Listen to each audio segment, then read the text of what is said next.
돌아오지 못한 우리의 젊은 해병 최수군. 최수군 해병이 죽은 지 꼭 1년이 됩니다. 지난 영상을 모아서 다시 보기를 만들었습니다. 죽음을 둘러싼 진실이 하루속히 밝혀질 수 있도록 도와주시기 바랍니다.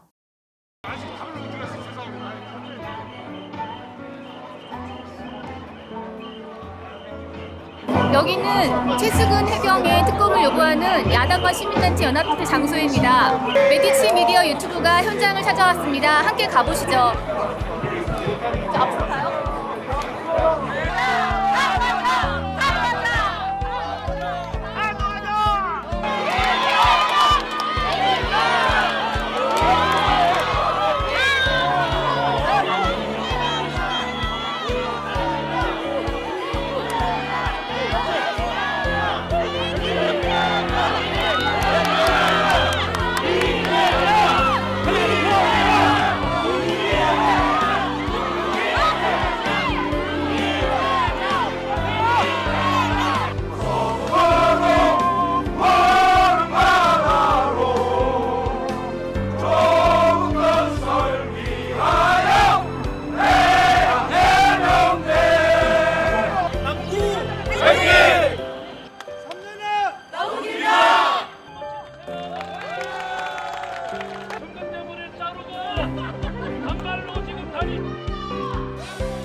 안녕하십니까. 사회를 맡은 저는 참여연대 사무처장입니다. 대통령의 특검 거부 국민이 거부한다. 특검법 통과 찬성하라.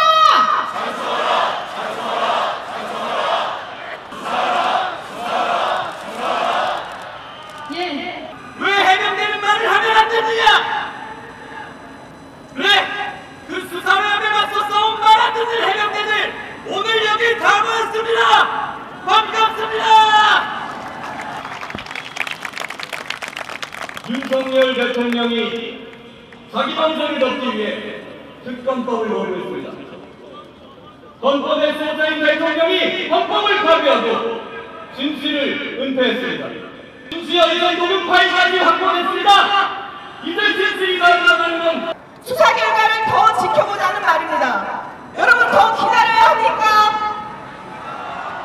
경찰은 대통령실의 수사 외압을 받았고 해병대 수사관의 수사 결과를 무리하게 반환했다는 의혹을 받고 있습니다. 경찰 자신이 수사 대상이란 말입니다. 맞습니까? 거부한다. 거부한다! 거부한다! 거부한다! 대통령실 본태의 특검으로 수사하라! 특검법 통과 찬성하라!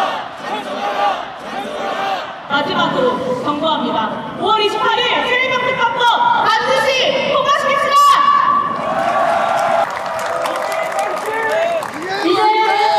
국민 여러분, 안녕하지 못하시지요? 이 나라의 주인은 누구입니까? 우리 모두 알다시피 바로 이 자리에 계신 우리 국민이 이 나라의 주인입니다. 그런데 왜 이렇게 주인 노릇하기가 힘든 것입니까? 8년 전 우리 국민은 엄동설안의 거리에서 촛불을 밝혔습니다. 제발 나라다운 나라에서 살게 해달라, 이런 요구를 했습니다. 그런데 8년이 지난 뒤 이 더운 날씨에 이 거리에 우리는 다시 모였습니다. 이번에도 요구는 같습니다. 제발 나라다운 나라에서 살게 해달라. 대한민국에서 국민 노릇하기가 왜 이렇게 힘든 것입니까? 윤석열 대통령은 새해경 특검법의 거부권을 행사했습니다. 상식적으로는 도무지 이해가 가지 않습니다. 본인과 자신이 그리고 본인과 자신의 핵심 측근들이 수사를 받을까봐 겁난 것 외에는 다른 인물을 찾을 수가 없습니다. 감히 말합니다. 윤석열 대통령님 너무너무 비겁합니다. 너무너무 얍삽합니다. 거부권만 벌써 10번째입니다. 1년에 5번. 빈도수로는 역대 대통령 1위입니다. 윤석열 대통령님 1등한 것 자랑스럽습니까? 윤석열 정권 하에서 공정과 상식, 정의와 민주는 모두 사라졌습니다. 무능하고 무책임한 폭정만 남았습니다. 윤석열 대통령에게 경고합니다. 국민의 인내심에도 한계가 있다. 다시 한번 윤석열 대통령에게 경고합니다. 대통령이 국민을 거부하면 국민이 대통령을 거부할 것이다.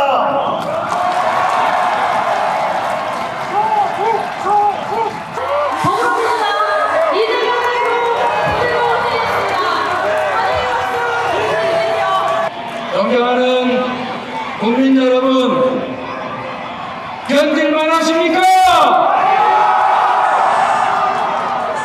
당신들의 국정 운영 기조는 바꿔야 한다. 더 이상 국민의 뜻에 어긋나지 말라 경고하지 않습니까? 그러나 그들은 변하지 않았습니다. 여전히 국민을 능멸하고 민주주의를 퇴행시키고 국가의 발전을 기획하기는커녕 오히려 과거로 돌아가고 있습니다. 우리가 다시 심판해야 하지 않겠습니까?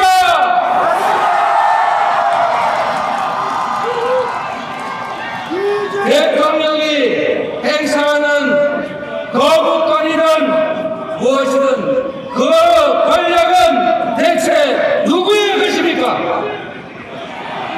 바로 우리 국민의 것 아니겠습니까? 그 권력은 대통령이나 대통령의 가족이나 대통령의 측근들을 위해서가 아니라 바로 국민을 위해서만 사용되어야 한다. 맞습니까, 여러분?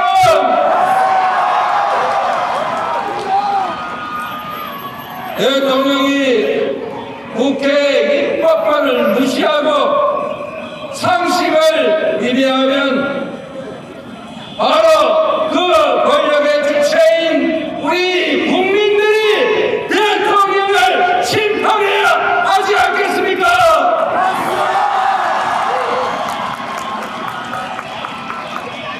여러분이 뽑은 국회의원들이 노력합니다.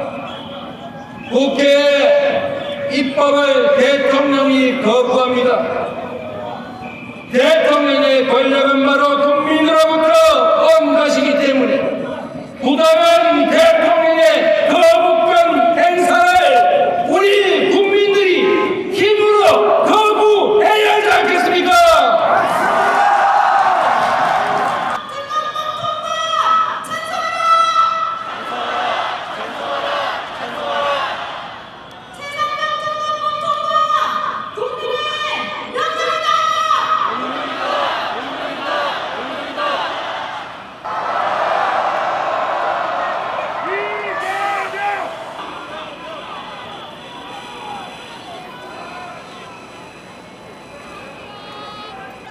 백선희 화이팅! 임유면 화이팅! 조국 화이팅! 나가자!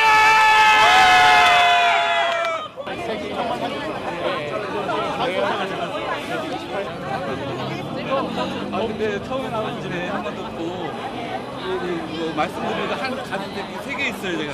정말 네.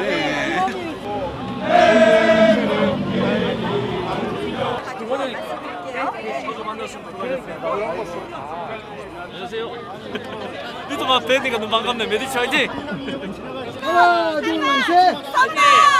한동 재해병 김건 재의결 반드시 촉구하는 국민 여러분들과 함께 저희가 결의했습니다. 28일 날 반드시 재의결해야 될 것이고, 만일에 다시 그 재의결이 거부가 된다면 어마어마한 국민적 저항에 직면할 것이다. 윤 대통령에게 경고합니다. 국민의힘에게도 경고합니다. 그거 외에도 지금 야권에서 준비하고 있는 김건희 특별법이나 최상면 특검법이 재발이 될 수밖에 없는 상황이면은 그걸 앞장서 할 것이고, 그걸로 통해서 진실과 정의가 다시 대한민국에 살아있다는 것을 증명하는 22대 국회 만들겠습니다. 사실 저희 전국민 대회로 처음 이렇게 모였는데요. 최상병 특검법 저는 거부권을 행사하지 말았어야 마땅한데 이렇게까지 우리가 할 일인가 좀 분노하는 마음으로 봤습니다. 네, 이렇게 저희가 에너지를 모은 만큼 28일에 저희 국민의힘 의원들께서도 현명한 선택, 국민을 위한 선택을 해줄 것을 정말 부탁드리고 마지막까지 저희가 투쟁하도록 하겠습니다. 네, 감사합니다. 끝까지 꽉 차가지고 인도까지 꽉 차서 끝까지 다 듣고 그리고 분노가 이렇게 억눌려 있다는 느낌 많이 들었어요. 그리고 아마 이제 지금 지난 총선 때 국민들이 심판을 했잖아요. 근데 이 심판을 지금 무시하고 있는 상황이기 때문에 이재명 대표 말씀대로 이 심판 정서를 무시한 이 상황에 대해서 어쩌면 이제 우리 야당이 이제 행동에 나서야 하는 그런 아주 절박한 상황입니다. 그래서 굉장히 지금 이제 절박한 판단이 들었어요. 이제 선진화된 국민의 목소리를 내는 방법이 아닐까라는 생각이 들고요. 그리고 이재명 더불어민주당 대표께서 말씀하셨던 것처럼 저희가 이제 장 내에서뿐만이 아니라 장 외에서 국민들이 힘을 합쳐 목소리를 낼 때다라는 언급이 있었어요. 도움을 청하신 거죠. 모든 국회의원들이 한뜻을 모아달라고. 지금 정말 주권은 국민에 있고 국민의 목소리가 국회까지 닿을 건 국민의 힘밖에 없다. 국민의 힘이 아니고 국민들의 목소리가 커지면 커질수록 그 국회의 높은 담장 넘어갈 수 있다. 안쪽에서 허물고 바깥쪽에서 허물면 저희가 원하는 결과는 얻을 수 있을 거라고 생각합니다. 네, 오늘 함께해 주셔서 너무 감사하고 저도 감동이었습니다. 고맙습니다.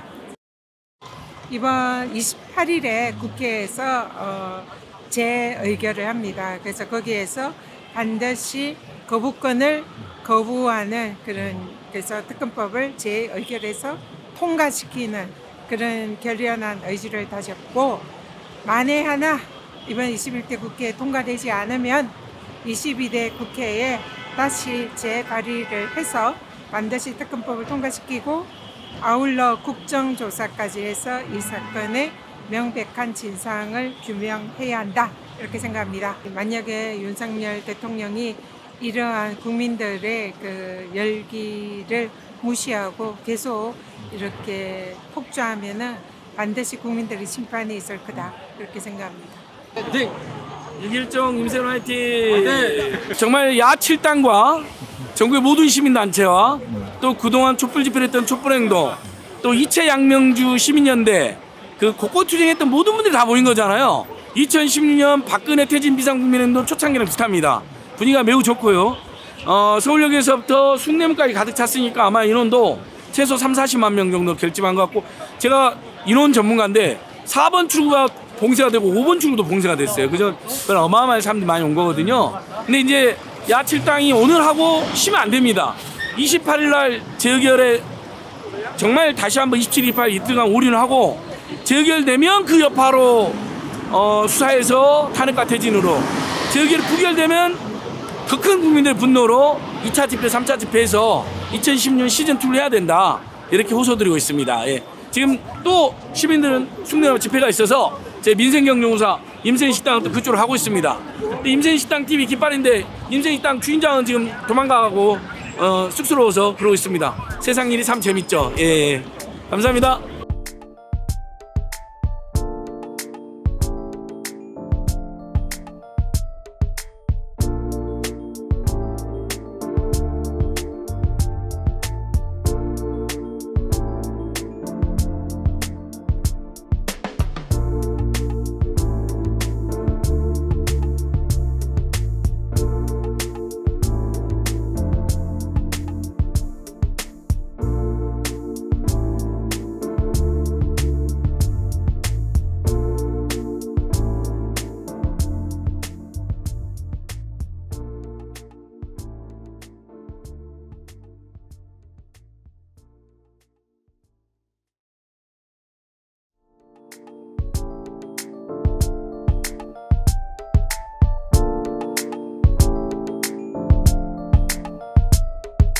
자기 아들의 손자가 죽었다고 생각해 보세요. 구천을 떠돌고 있는 최혜병. 편히 쉬게 해주세요. 이게 뭐 하는 겁니까? 메디치 미디어 시청자 여러분, 이 말은요, 이틀 전에 국회에서 붉은 셔츠를 입고 정말 눈물을 글썽이고 입을 실룩이면서 말씀을 하신 내용입니다. 아주 늙으신 노익장 해병대셨어요. 국회 21대 국회 마지막 최혜병 관련된 특검을 재의결하자는 장소였죠. 21대 국민의힘 의원들은 국민의 뜻과 이러한 목소리를 결국 외면했습니다. 자, 그런데 이 법안은 자동 폐기됐는데 그러자마자 새로운 사실이 또 드러났습니다. 예, 윤석열 대통령이 검찰총장 시절 사용하던 개인 휴대폰으로 당시 이종석 국방부 장관에게 전화를 했다는 거죠. 근데 이 전화를 했던 시점도, 횟수도, 그리고 다음에 일어난 일도 굉장히 괴상한 형태로 이어진다는 거예요. 오늘은 그래서 신혜선의 식탁에서 이 이야기를 들어보기 위해서 굉장히 중요한 분 한 분을 모셨습니다. 안녕하세요. 안녕하세요. 네. 제가 안녕하세요라고 인사를 했지만 지금 속은 안녕할 수가 없는 상황이실 것 같아요. 네. 예. 박정훈 해병대 대령의 변호인단 중에 한 분이시고 변호를 맡으신 김규현 변호사님이십니다. 변호사님이 좀 자기소개 좀 해주시죠. 네, 반갑습니다. 김규현 변호사입니다. 저는 해병대 1043기로 자원 입대해서 병장 제대를 했고요. 그리고 이제 과거에 이제 검사로 좀 재직을 하다가 작년 초에 퇴직을 하고 지금 변호사를 하고 있습니다. 그러면서 이제 변호사를 하던 도중에 이 순직 해병 사건이 발생을 했고, 그때 박정훈 대령을 돕기 위해서 그 사건 작년 이제 8월쯤부터 계속 참여를 하면서 지금 이제 10개월째 네. 박정훈 대령 변호인으로 돕고 있습니다. 너무 늦게 변호사님을 저희 시청자분들과 만나게 해드린 것 같아서 정말 죄송해요. 아유, 아닙니다. 제가 지난 주말 토요일에 서울역 집회, 야당과 시민들이 함께한 집회에 저희 메디치 분들이 좀 같이 나갔는데, 그때 제가 거기서 우리 김 변호사님의 무대의 발언을 유튜브 영상이 아니라 실물로 처음 본 거예요. 예. 많은 우리 유명한 정치인들이 거기서 이제 말씀을 하셨잖아요. 네. 존경하는 우리 네, 대표님들. 근데 저는 누가 물었길래 그날 발언 중에 가장 울림이 컸던 사람은 단연 변호사십니다. 라고 말씀을 제가 드렸습니다. 여러 사람들한테. 과찬이십니다. 예, 그 영상 메디치 미디어 유튜브에 있으니까 찾아보시고요. 그래도 그때 기적이라는 표현 쓰셨어요. 그쵸? 네. 예, 기적이 일어나기를 네. 이렇게 소리를 정말 외치시는데 기적은 일단 일어나지 않았어요. 심경이 지금 어떠세요? 해병대원분들 반응 정말 장난 아니었는데. 부결이 됐을 때 방청석에 앉아 있는데요. 이제 다른 해병대 예비역들 보면 예. 뭐 분노하면서 막 소리 지르고 험악한 말을 하시는 분도 저 계시고. 계란말이 하라 그거 예. 봤습니다. 그리고 저 막 이제 슬피 흐느끼는 분도 계셨고. 근데 저는 기적을 일으키기 위해서 이제 노력을 많이 해서 어떻게 보면 제가 뭔가 많이 기대를 했었나 봐요. 그래서 그 순간 이제 뭔가 뒤통수를 세게 맞은 것처럼 멍하더라고요. 그래서 아무 말도 나오질 않았어요. 마치 이게 뭐 취업 준비하다가 회사 떨어진 느낌? 아니면 대학 떨어진 느낌? 예. 그럴 때처럼 이렇게 멍했고, 한 30분, 1시간 동안 거의 말이 안 나오더라고요. 그런 상황이었고. 혹시 국힘 쪽에서 그 기적을 그만큼 믿으실 만한 게 뭔가 변화 가능성에 대한 거를 그 전까지는 있으셨던 거예요? 예, 본인 찬성하겠다고 공개적으로 밝히신 분들도 계셨고, 예, 그리고 직간접적으로 찬성을 하겠다고 전달 의사를 저희한테 따로 전달해 주신 분도 계셨어요. 네.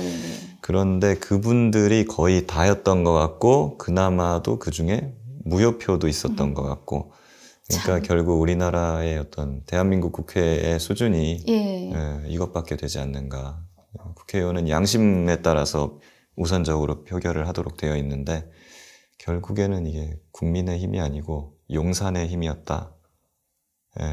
그런 생각 때문에 좀 좌절감도 느꼈습니다. 근데 그렇지만 저는 이것은 기적이 안 일어난 것이 아니고 잠깐 지연된 것뿐이다. 진실은 언젠가 무조건 드러나게 되어 있거든요. 그러니까 진실이 드러나는 시간이 잠깐 늦어졌을 뿐이다. 그렇게 생각합니다. 그리고 국민의힘과 대통령실에도 잠깐 너희들이 이걸 지연시켰을 수는 있을지언정 예. 그걸 지연시킨 것에 대한 대가는 나중에 더 가혹하게 다가올 것이다. 이런 말씀을 드리고 싶어요. 네. 자, 기적은 일어날 수 없는 일을 만들 때 기적인데요. 지금 변호사님 말씀 굉장히 중요한데 이젠 기적이 아니라 진실이 드러나면서 사건의 어떤 구체성이 명확해지는 분위기로 가고 있다는 생각이 드는 거죠. 공교롭게도 네, 어제부터. 그렇죠. 자, 이게 도대체 그 대통령의 VIP의 사적 전화 이 얘기 좀 해주세요. 이거 지금 변호사님 쪽에서 노력해서 얻으신 결과라고 들었습니다. 네. 부결이 되고 나서 예. 이제 멍하게 힘이 빠졌죠. 힘이 빠진 채로 이제 다음 일정으로 이동을 하고 있는데 예. 그때 이제 군사법원 쪽에서 이제 회신 자료가 왔어요. 네네. 그거는 저희 이제 변호인단에서 예. 저번 재판 때 신청한 자료거든요. 그게 언제쯤인 거예요? 5월 초쯤에 저희가 신청을 그러니까 했었죠. 국방부 장관의 통화 내역을 네. 예. 그거는 이종섭 국방장관 그리고 국방장관 보좌관인 박진희 군사보좌관 그리고 사실은 이시원 공직기강비서관 유재현 법무관리관 등등 그런 사람들의 통화 내역을 저희가 신청을 했었는데 예. 군사법원에서는 다 받아주지는 않았고 이종섭 국방장관 등 2명만 받아줬습니다. 네. 예. 그 자료가 어제 부결되고 제가 이동하는 도중에 회신 자료가 온 거예요. 하필이면. 네, 하필이면 공교롭게도. 투표 전날도 아니고 당일도 아니고. 네, 그 자료는 사실 통신사에서 주는 자료거든요. 통신사에서는 사실 한 며칠 전에 보냈더라고요. 군사법원으로. 예. 네, 근데 군사법원에서 저희가 받은 게 본회의 부결되고 난 직후에 받은 겁니다. 그걸 받아서 이제 확인을 해보는 과정에서 네. 대통령이 개인 휴대전화로 이종섭 장관에게 전화를 건 내역이 나온 거죠. 그 시기도 참 절묘합니다. 네. 박정훈 대령이 외압을 거부하고 경북경찰청으로 사건을 이첩한 작년 8월 2일. 네네. 그날 낮 12시경. 낮 12시. 그때 3번 전화가 간 거거든요. 박 대령이 경찰로 이첩한 거는 11시경에 이제 완료가 됐습니다. 그러니까 네네. 그때 이미 보고가 돼가지고 국방부는 난리가 났을 때고 그걸 윤 대통령도 아마 보고를 받았을 것이고 네네. 그래서 개인 휴대전화로 이종섭 장관에게 전화를 여러 차례 한 것이 아니냐. 완전히 추정 가능하죠. 예. 그렇게 볼 수 있고 그 전화를 하고 나서 박정훈 대령이 이제 막 직무 배제되고 보직 해임되고 그 이후에 이제 또 항명 혐의로도 입건이 되고요. 그날 오후에 또 기록이 경찰로 이첩된 기록이 군검찰에 의해서 회수가 됩니다. 이 일이 그날 다 벌어졌어요. 윤 대통령의 그 전화 이후에. 대통령이 전화 3통 이후에. 3통 이후에 다 벌어졌습니다. 그러니까 그냥 딱 들어도 지시했고 그렇잖아요. 지시하고 추진 상황 파악하고. 그 상황에서 이종섭 장관에게 대통령이 할 말이 뭐가 있겠습니까? 그때 가장 뜨거운 현안이 이거였고 그러니까 요거 관련해 가지고 모종의 지시를 했을 것이다라고 합리적으로 추론이 가능한 것이죠. 그리고 장소도 이상하고 시간도 사실 좀 이상해요. 장소가 한남동 그 대통령 관저 그 옆에 있는 기지국으로 나오거든요. 그러니까 대통령이 낮 12시인데 왜 용산 집무실에 없고 자기 관저, 자기 집에 있었을까? 전 이것도 그래서 좀 이상하고. 여기서 좀 그냥 아무 말 던져볼까요? 어차피 상상하는 거니까. 낮 12시면 밥 먹을 때잖아요. 그러니까 100번 양보해서 처음에는 혹시 관저로 가서 식사를 하셨나? 라고 생각을 하다가 그랬을 수도 있고요. 두 번째, 대통령이 아닌 여사님이 전화했나? 저는 이런 상상도 했다니까요. 여사님이 전화할 수도 있지요. 왜냐하면 저희는 이미 과거에 어마무시한 일들을 겪었기 때문에 맞습니다. 뭘 상상해도 그 상상이 이상해요. 그날 대통령은 잼버리. 잼버리 개영식에 참석을 한 날이에요. 그러니까 아마 그 관저에서 이 전화를 하고 잼버리 장소로 이동을 했을 겁니다. 그리고 언론에 따르면 이제 공식적으로는 휴가 기간이었다고 해요. 휴가 기간이니까 관저에 있을 수 있는 거는 꽤 있을 수 있어요. 그렇지만 관저에서 점심 먹을 시간에 왜 꼭 장관한테까지 전화를 하는가? 심지어 장관도 용산에 없고 국방부에 없고 우즈베키스탄에 있었거든요.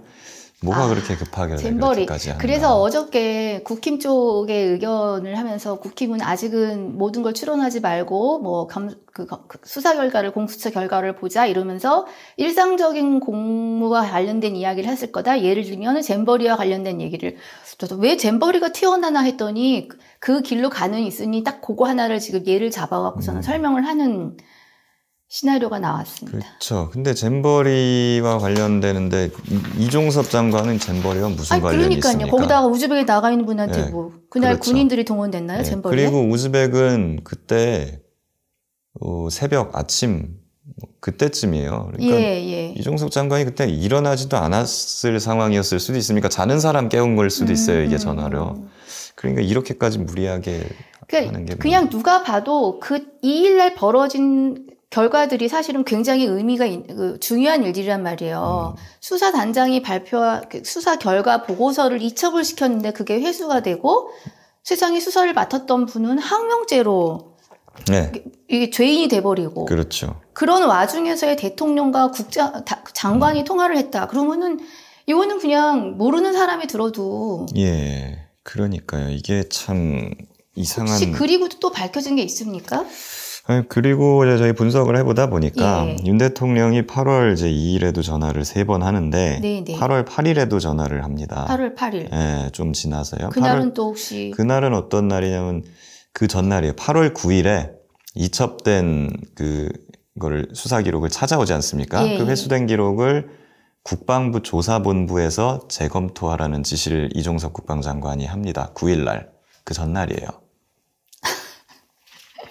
그 전날 윤 대통령이 또 이종섭 장관에게 전화를 하고 그리고 뭐 이거 외에도 굉장히 많은 사람들과 통화를 이종섭 장관이 합니다. 뭐 안보실장 그리고 무슨 국방비서관, 김계환 사령관 뭐 등등. 뭐 지금 어저께 나온 이름은 경호처장.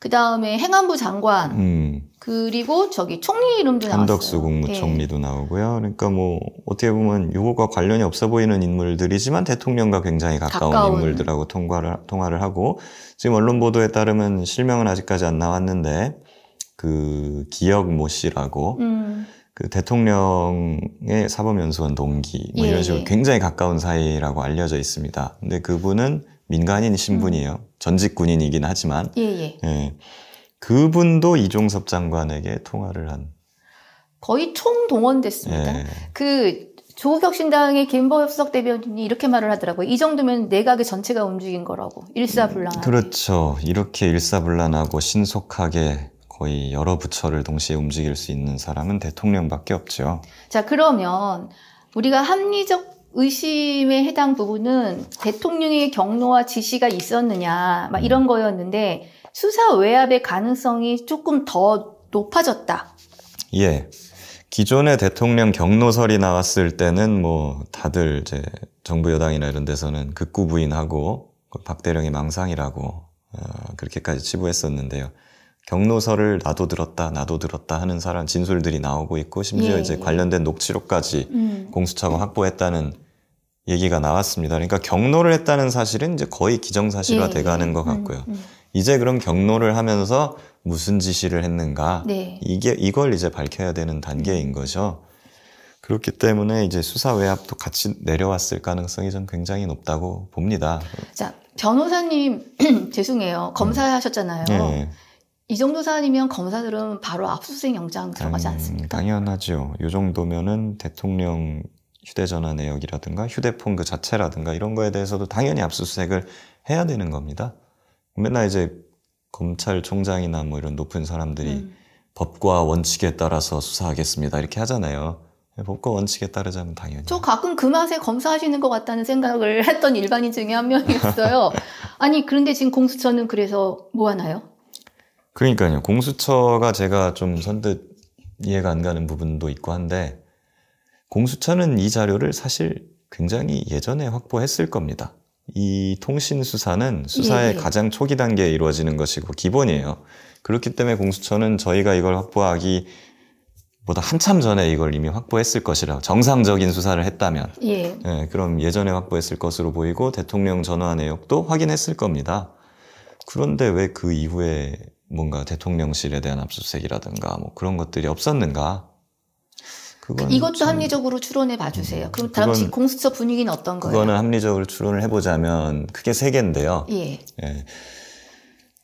수사를 안 했거나, 예. 못했거나, 외압이 있었거나, 예, 이렇게거든요. 수사를 안 한 거는 뭐 공수처도 이제 믿을 수 없다는 그런 게 되는 거고. 근데 전 그 정도까지는 아닐 거라고 보는데, 못했을 가능성이 상당히 큽니다. 왜 그러냐면 공수처 굉장히 지금 작은 조직이고 수사팀은 더 작은 조직이에요. 예, 예. 검사 한 3-4명 정도 있고 그 중에서도 요거를 전담해가지고 주도적으로 하는 검사님은 1-2명 밖에 없는 걸로 저는 알고 있습니다. 그 인원으로 이 수많은 사건 관계자들, 해병대, 국방부, 대통령실에 엄청나게 많은 이 사건을 수사하라는 것은 굉장히 힘든 일이고 거의 불가능한 일이에요. 그렇기 때문에 압수물 분석하는 데만 국방부나 해병대 사령부에서 가져온 압수물 분석에만 3개월이 걸렸다고 하거든요.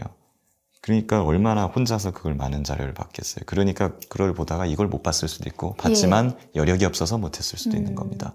아니면 봤지만 하려고 했었다면 그래서 못했다면 공수처 내부에 어떤 알력이나 외압이 있었을 수도 있는 거죠. 뭐 사방이 포위된 상태에서 그들도 두려움에 떤다면 못할 수 있죠. 그렇죠. 하나마나 한 건데 제가 이거를 그 돌아가시는 길에 허탈할 때 들으셨다는 얘기를 듣고 지금 든 생각이 만약에 정말 이게 그러면 표결 전날이나 알려졌다라면 이럴 땐 제가 그렇게 스스로 욕하지만 언론의 기능이 너무 아쉬워요. 예, 만약이라는 거는 뭐 역사에 없지만 표결 전에 알려졌다면 이탈표가 그래도 조금은 더 나오지 않았을까 싶은데 근데 뭐 기존에 나온 결과를 봤을 때 저는 표결 전에 이게 나왔더라도 이미 저는 국민의힘은 용산을 위한 결심을 한 사람들이라서 과연 결과까지 뒤집어졌겠는가 회의적입니다. 법 전문가시니까 여쭤볼게요. 만일 대통령의 수사 외압이 사실로 확인되면 이건 법적으로 탄핵 사유가 됩니까? 네, 당연히 되죠. 수사 외압이라는 것은 중대한 범죄이고 또 일종의 중대한 사법 방해 행위거든요. 그러니까 그 자체로도 굉장히 도덕적으로, 윤리적으로, 공직윤리적으로도 굉장히 부적절한 행위입니다. 미국의 닉슨 대통령이 탄핵 소추를 당한 이유가 바로 특검 수사를 방해했다는 거잖아요. 예, 그래서 탄핵 소추 되자마자 닉슨 대통령 사임을 합니다. 그렇게 된 건데 당연히 수사 외압은 범죄이자 공직윤리 위반이 중대한 것이기 때문에 탄핵 사유가 되죠. 22대에서 당연히 지금 민주당은 1호 법안으로 추진을 하겠다 특검 가야 돼. 그리고 특검의 내용은 더 풍성해지겠네요. 구체화되고. 예, 그렇게 되겠죠. 다만 이제 22대에서 최종적으로 통과가 될 것인가 하는 점은 이제 미지수고 또 두고 봐야 되겠지만은 아무튼 힘내주기를 바라고요. 그리고 또 동시에 국정조사도 같이 추진을 해야 된다고 봅니다. 왜냐하면 이게 지금 거부권 정치잖아요. 대통령의 거부권의 법안들이 계속 가로막히고 있는데 국정조사는 법이 아니기 때문에 대통령 거부권 대상이 아닙니다. 그러니까 민주당이 단독적으로 할 수 있는 거예요. 국정조사는. 민주당에서는 특검도 발의를 해야 되지만 재발을 다시 발의를 하지만 국정조사도 추진을 해야 한다. 우리 변호사님 쪽에서 지금 야당이나 이쪽하고 조금 같이 이야기를. 저희는 야당 의원을 접촉하거나 만날 때마다 그 얘기를 하고 있습니다. 그러세요. 그러니까 당연히 야당에서도 이걸 알고 있을 것이고 국정조사 추진할 것으로 그렇게 좀 보고 있어요. 그 민주당 권리당원 여러분들 민주당에 관련된 굉장히 중요한 의사결정에 참여하시는 자격을 앞으로 획득하실 것 같은데 어저께 박지원 식탁에서도 얘기가 나왔고요. 오늘 변호사님 말씀하셨습니다. 특검도 중요하지만 대통령 거부권이 그로부터 자유로운 국정조사 추진합시다. 이거 뭔가 좀 강하게 요구를 해야 될 것 같아요. 이제 정부 여당이나 이런 쪽에서는 대통령의 경로가 별거 아니다 이제 그렇게 선회를 하고 있어요. 처음에 대통령 경로는 없었다라고 하다가 이제 뭔가 물증이 자꾸 나오니까 그래 그럼 경로가 있었다. 그게 뭐가 문제냐? 지금 이렇게 선회를 하고 있거든요. 전형적인 이제 범죄자의 변명 흐름인데 그 부분은 이걸 지켜봐야 될 것 같아요. 경로가 곧 수사 외압이냐 하면 그건 아니잖아요. 근데 중요한 물증이 하나 더 있어요. 이걸 결합해봐야 돼요. 정종범 해병대 부사령관의 메모입니다. 어떻게 왜 메모가? 그러냐면 대통령이 경로를 했다는 7월 31일 네. 예, 그 전화가 가고 나서 이종섭 국방부 장관이 이첩을 보류하라고 지시를 하고 네. 언론 브리핑 다 취소하라고 하고 네. 한 가지 더 김기한 사령관한테 지시를 내리는 게 네. 지금 서울에 네. 해병대 장군 있냐? 네. 빨리 국방부로 오라고 해라. 네. 이렇게 하거든요. 네. 그때 알아보니까 정종범 부사령관이 서울에 있었던 거예요. 그래서 정종범 부사령관이 국방부로 가서 장관한테 지시를 받아서 메모를 합니다. 그리고 그 지시사항을 해병대 사령부로 돌아와서 전파를 해요. 네. 예, 그 메모가 군사법원에 지금 군검찰에 확보가 돼서 지금 공개가 됐거든요. 네, 네. 9개 조항이 있는데 메모가 예, 네. 그 메모는 즉 대통령이 경로했다는 그 직후에 장관이 지시를 불러서 내리고 그 직후에 불러서 네. 한 거니까 네, 네. 저희는 처음에는 이 메모가 장관 지시사항이라고 생각을 했는데 아, 이 흐름을 보면 결국엔 대통령 지시사항일 가능성이 있다는 거죠. 장관도 메모하셨겠지요. 그러니까요. 네. 이런 것들이 있어요. 뭐 수사 누구누구 수사 언동하면 안 됨. 뭐 이런 식으로 해서 그러니까 굉장히 구체적으로. 혐의자를 뭐 관해서 이렇게 얘기하지 말라. 그 네. 이후에 뭐 혐의자 빼라, 죄명 빼라 이런 거를 법무관리관이 언동을 했다는 거지 않습니까? 네, 네. 그러니까 결국에 임성근 사단장에 대한 어떤 조치 내용 이런 것들이 주가된다는 말입니다. 거기서 휴가 뭐 이런 것도 있어요. 임성근 사단장이 그날 직무 배제됐다가 복귀하면서 그날 휴가 처리를 하거든요. 휴가. 그런 내용들이 정정범 부사령관 수첩에 다 있단 말입니다. 네, 네. 이런 거랑 결합해서 봤을 때 경로는 곧 수사 외압과 관련된 경로이고 어떤 구체적인 지시사항이 있었을 거다라고 추단할 수 있는 거죠. 왜 우리는 이렇게 멀쩡한 팩트들, 증거들을 두고도 그러니까 그래서 이제 전폭적이고 어떤 이제 전방위적인 수사가 필요하다는 네, 겁니다. 네. 그걸 위해서 특검밖에 없다는 거고요. 이 특검의 필요성을 아직도 오해하시고 필요 없다 생각하시는 분들 위해서 이따가 정리하는데 지금 그 내용 다 기억해 주시고요. 알겠습니다. 일단 우리 박정원 대령 변호인단이시잖아요. 예. 지금 변호인단은 몇 명으로 혹시 구성돼? 현재 지금 5명입니다. 5명. 예.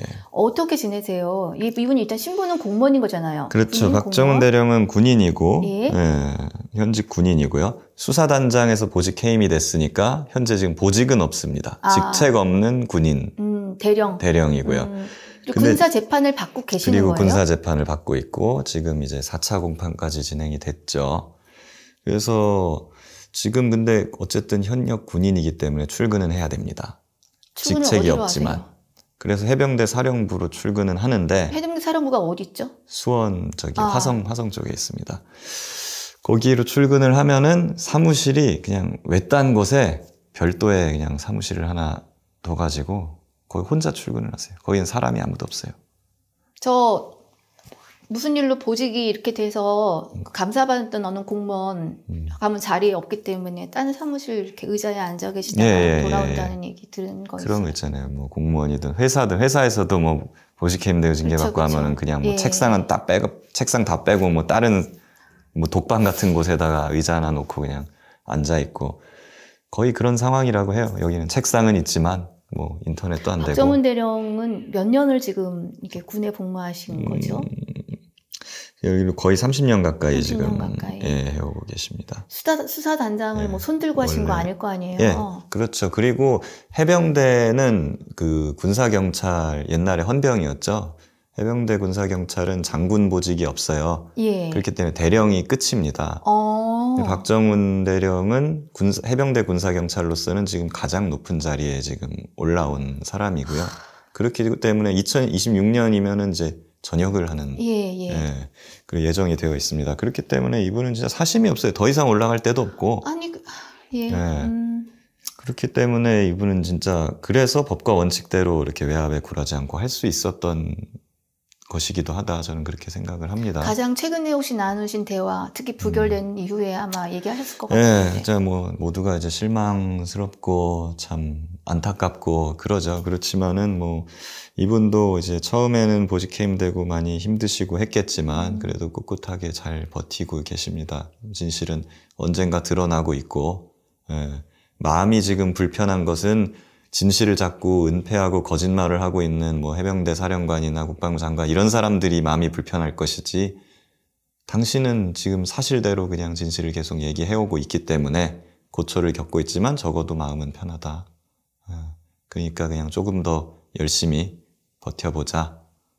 그런 생각을 갖고 계십니다. 그러니까 저는 처음 사건이 터졌을 때 정말 너무나 슬픈 죽음이잖아요. 그게 무슨 훈련받다가 사고를 당해도 기가 막히지만 홍수가 나서 민간인이 어려운 상황에 처해서 군인들이 늘 동원이 돼요. 사실 저희도 군인 가족이고 제 조카 제일 큰 제 조카가 지금 군대 갔다 왔고 둘째 조카가 또 군대를 지금 가 있어요. 그리고 엊그저께 천추가 나와서 할머니 보러 온다고 와서 용돈 줬는데 이게 집안에 우리는 다 군인이 사실 대한민국 국민은 모두 군인 가족입니다. 여자가 군대가 안 간다고 해서 군인 가족이 아닌 거예요. 우리 군인이 죽었고 그게 왜 죽었냐는 것을 잘 처리해갖고서는 위로하고 재발을 방지하고 대책을 세워서 이렇게 해야 되는 정말 어찌 보면 간단한 사건이에요. 그렇죠. 그런데 이게 지금 1년을 끌면서 조사하던 꼭대기에 계신 거의 장군 수준의 대령을 이렇게 방에 가둬두시는 사건부터 막 온 해병대를 들끓게 만들고 주말에 저희들을 뜨거운 날씨에 나가게 만들고 우리 엄마는 노인네들은 막 우세요 실제로. 맞습니다. 이게 박정은 대령은 어떻게 보면은 10년 전, 12년 전에 윤석열 검사하고 굉장히 닮은 꼴이에요. 예, 국정원 댓글 수사 사건을 수사하다가 윤석열 대통령도 그때 검사가 좌천됐었잖아요. 징계까지 받고. 네. 그런 사람이 수사를 해본 사람이라면 법과 원칙에 따라서 외압에 굴하지 않고 꿋꿋하게 해야 된다는 걸 누구보다 잘 아는 사람이 박정은 대령을 막 이렇게 보직해임 시키고 고초를 겪게 하고 항명 혐의로 입건하고 하는 것을 왜 이렇게 만들었냐는 거죠. 도대체 그 10년, 12년 사이에 윤석열이라는 인간이 어떻게 그렇게 바뀌었는가. 전 그것도 굉장히 통탄할 일이라고 생각을 합니다. 사람 안 바뀌지 않나요? 사람 고쳐 쓰는 거 아니라는 명언을.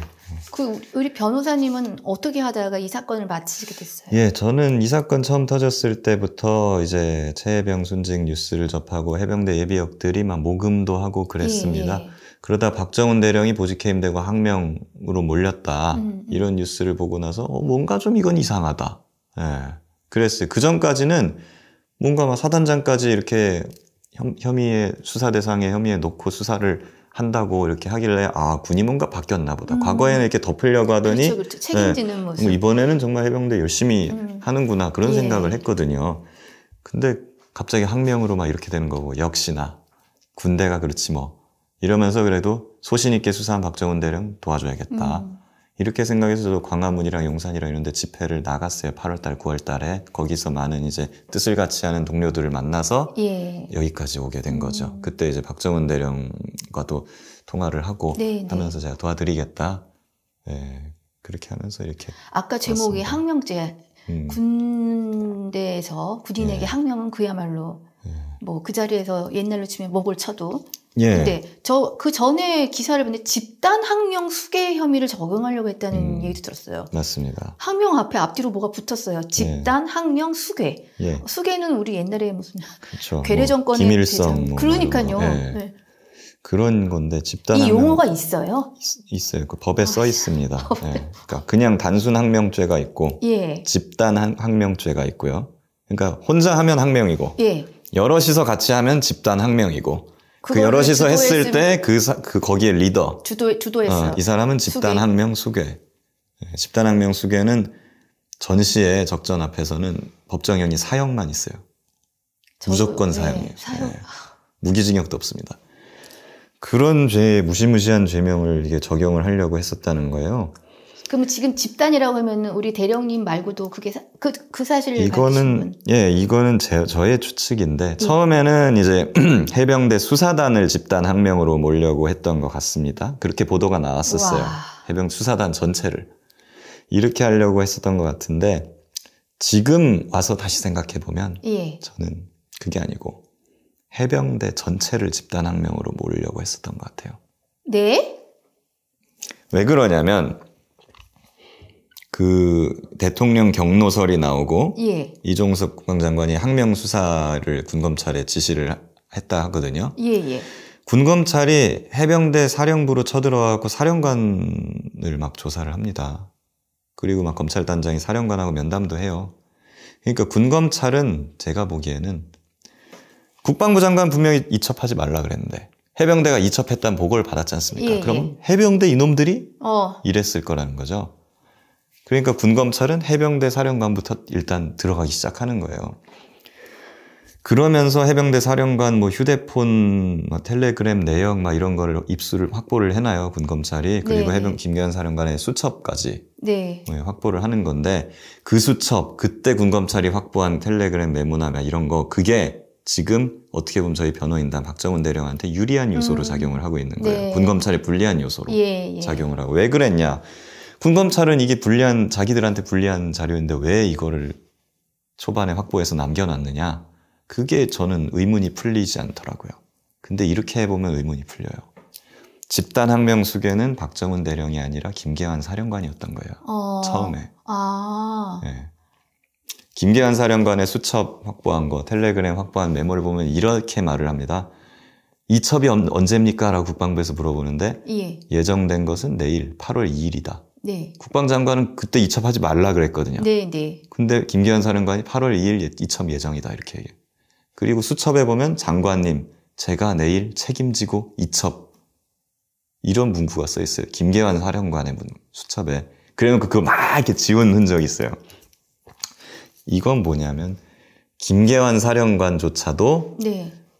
그 이첩 보류 지시, 혐의자 빼라는 이런 지시가 부당하다는 인식을 가지고 네, 있었고 네. 심지어 그거에 동조해가지고 박정훈 대령처럼 한번 해볼까? 이첩을 그냥 할까? 강행할까? 네. 이런 생각을 했었다는 걸 추단하는 거예요. 이게. 그러니까 김계환 사령관이 집단 항명 수괴로 첫 타겟이 김계환 사령관이었다고 보면 이런 수첩이나 텔레그램 메모는 국방부에 저항하는 내용이죠. 이게. 그렇기 때문에 이게 다 모든 게 말이 되는 거예요. 그랬다가 김계환 사령관이 모종의 회유나 뭐 협박인지 뭔지를 받고 예, 자기는 아닙니다. 지시했습니다. 예. 이렇게 하면서 김계환이 쓱 빠지면서 대신 박정훈 대령만 사지로 제가 막 아까 잠깐 오버 반응을 한 것 같은데 저 이렇게 상상하면 안 되는데 저는 지금 막 해경 해체도 떠오르고요. 해병대 해체하려고 했나? 어머, 해병대 해체했으면 정말 재밌었겠네요. 그런 얘기가 있었습니다. 실제 설이 돌았었고. 그래서 진짜요? 김계환 해병대 사령관은 그 이후에 나는 해병대를 지키고 있는 거다. 이게 해병대를 지키는 길이다. 뭐 이런 말을 많이 했다고 해요. 사석에서.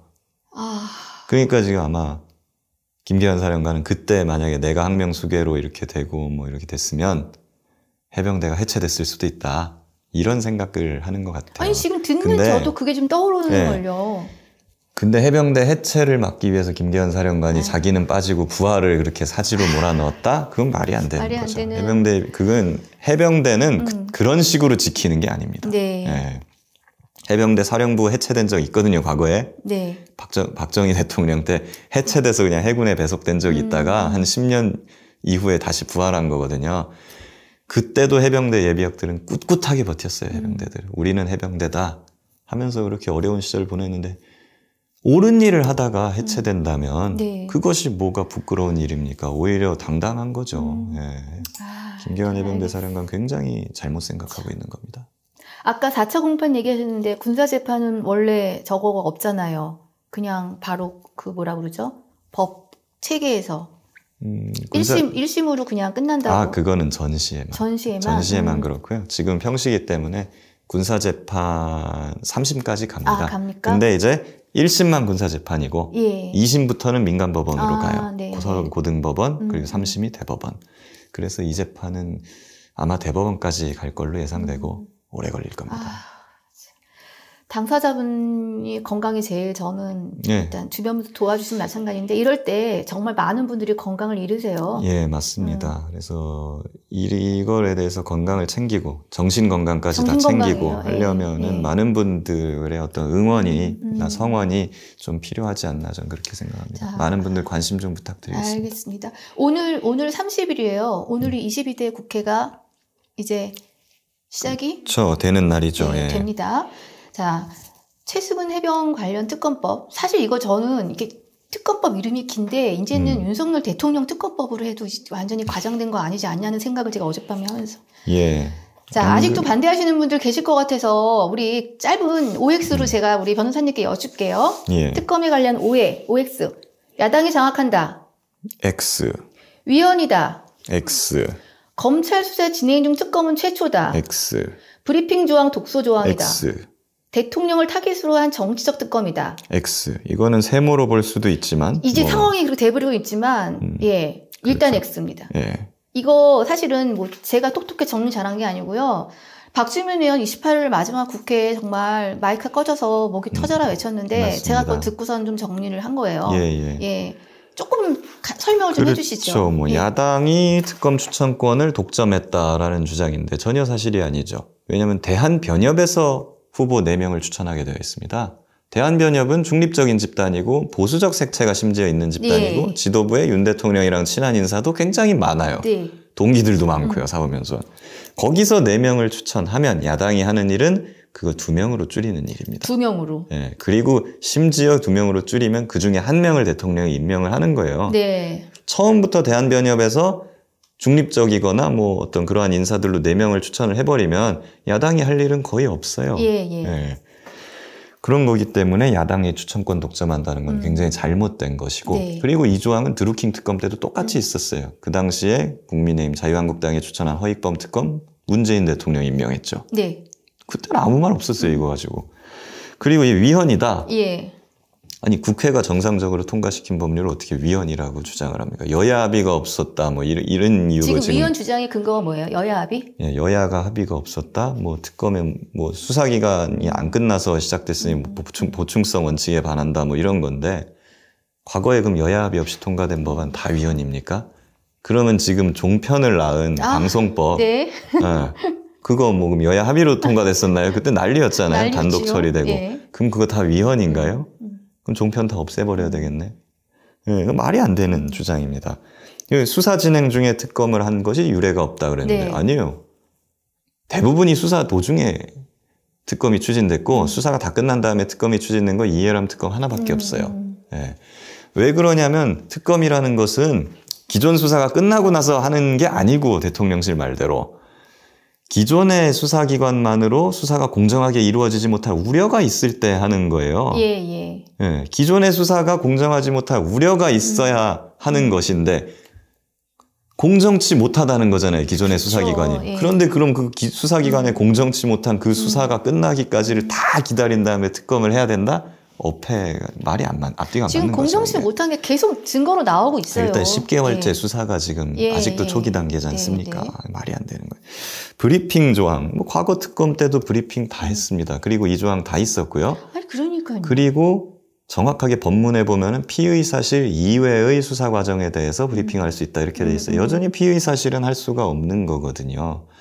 그리고 이 조항이 있든 없든 브리핑은 특검 할 수밖에 없습니다. 국민의 알 권리 차원에서. 그럼요. 기존의 경찰이나 검찰 브리핑 안 하나요? 다 하잖아요. 예.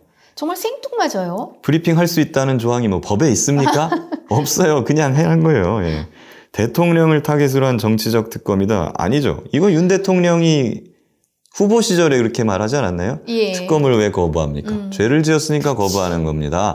그리고 대통령이 됐든 뭐 힘 있는 사람이 됐든 지위고하에 상관없이 의혹이 있으면 수사를 받는 것이고 거기서 네. 뭐가 나오면 뭐 감옥에 가든 처벌을 받는 것입니다. 라고 얘기를 한 거예요.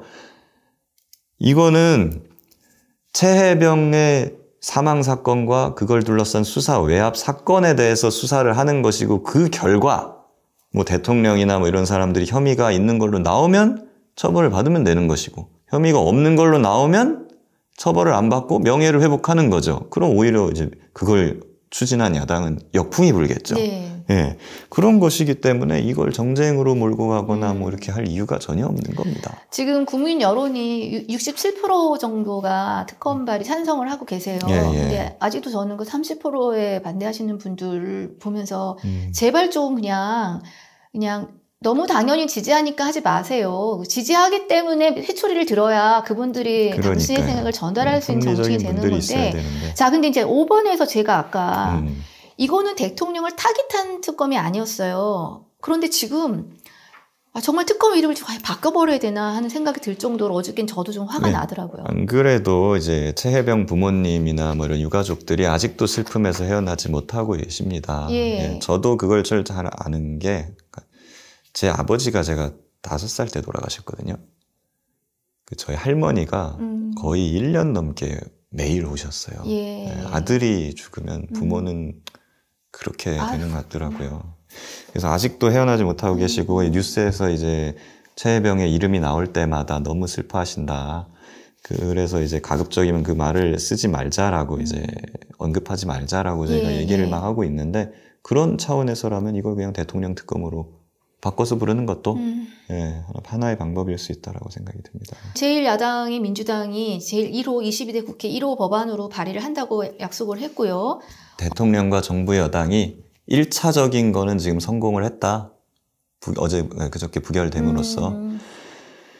왜 성공했냐면 7, 8월이면은 7월달, 8월달이 되면은 1년이잖아요. 1주기가 되면 통신사가 보관하는 통화 내역들이 삭제됩니다. 보존기한을 경과해서. 대통령실의 최대 목적은 전 그거라고 봅니다. 증거인멸? 네, 증거인멸이죠. 통화 내역 다 날리고. 그러니까 이제 수사 중이니까 특검을 하지 말아야 된다는 주장은 그걸 질질 끄는 거죠. 통화 내역 다 삭제되고 나서 뭐 하든 말든 이렇게 하자는 거니까 증거인멸 후에 수사를 하자는 논리인데 일단은 22대 때 특검이 된다고 해도 7, 8월 안에 특검이 출범할 수 있을지는 미지수예요. 그러니까요. 그렇기 때문에 일단 대통령실은 그 부분에 대해서는 성공한 것이다 라고 보는데 저는 그렇게 해도 진실이 드러나는 것은 감출 수 없다, 멈출 수 없다 생각하고 그렇게 돼서 진실이 밝혀졌을 때는 이거에 사건에 관계된 사람들은 증거를 인멸한 것까지 가중해가지고 더 가혹한 대가와 결말을 치를 거라고 저는 보고 있습니다. 헌법에서 보장한 대통령의 권한이라고 합니다만 이게 이렇게 입법기관이 내놓는 것마다 다 돌려보내면 도대체 이거 어떻게 해요? 그렇죠. 자기한테 주어진 권한이라고 해서 그것을 마구잡이로 사용해도 되는 건 아니죠. 그러니까 뭐 예를 들면은 우리 저 지자체장, 시장 뭐 이런 분들한테도 건축 허가권 막 이런 거 있잖아요. 그런 거 막 내주면 됩니까? 안 되잖아요. 신중하게 해야죠. 대통령 거부권도 정말 필요할 때 쓰라고 주어진 권한이지 이렇게 막 쓰라고 있는 게 아닙니다. 정책적으로 뭐 자기가 반대하는 어떤 소신에 의한 것 그런 거라면 우리와 뜻이 좀 다르더라도 그거는 그래 그럴 수 있어 하고 이해해 줄 수는 있어요. 근데 최혜병 특검법 이거를 반대하면서 거부하면서 내놓은 논리는 정말 법조인이 보든지 일반인이 보든지가 누가 보든지 간에 상식적으로 이해가 안 되는 그런 부분이 너무 많습니다. 그렇기 때문에 이거는 이런 거부권은 굉장히 잘못됐고 그 자체로 또 위헌이고 탄핵 사유에도 해당할 소지가 있다 그렇게 생각합니다. 특검 꼭 해야 하는 이유.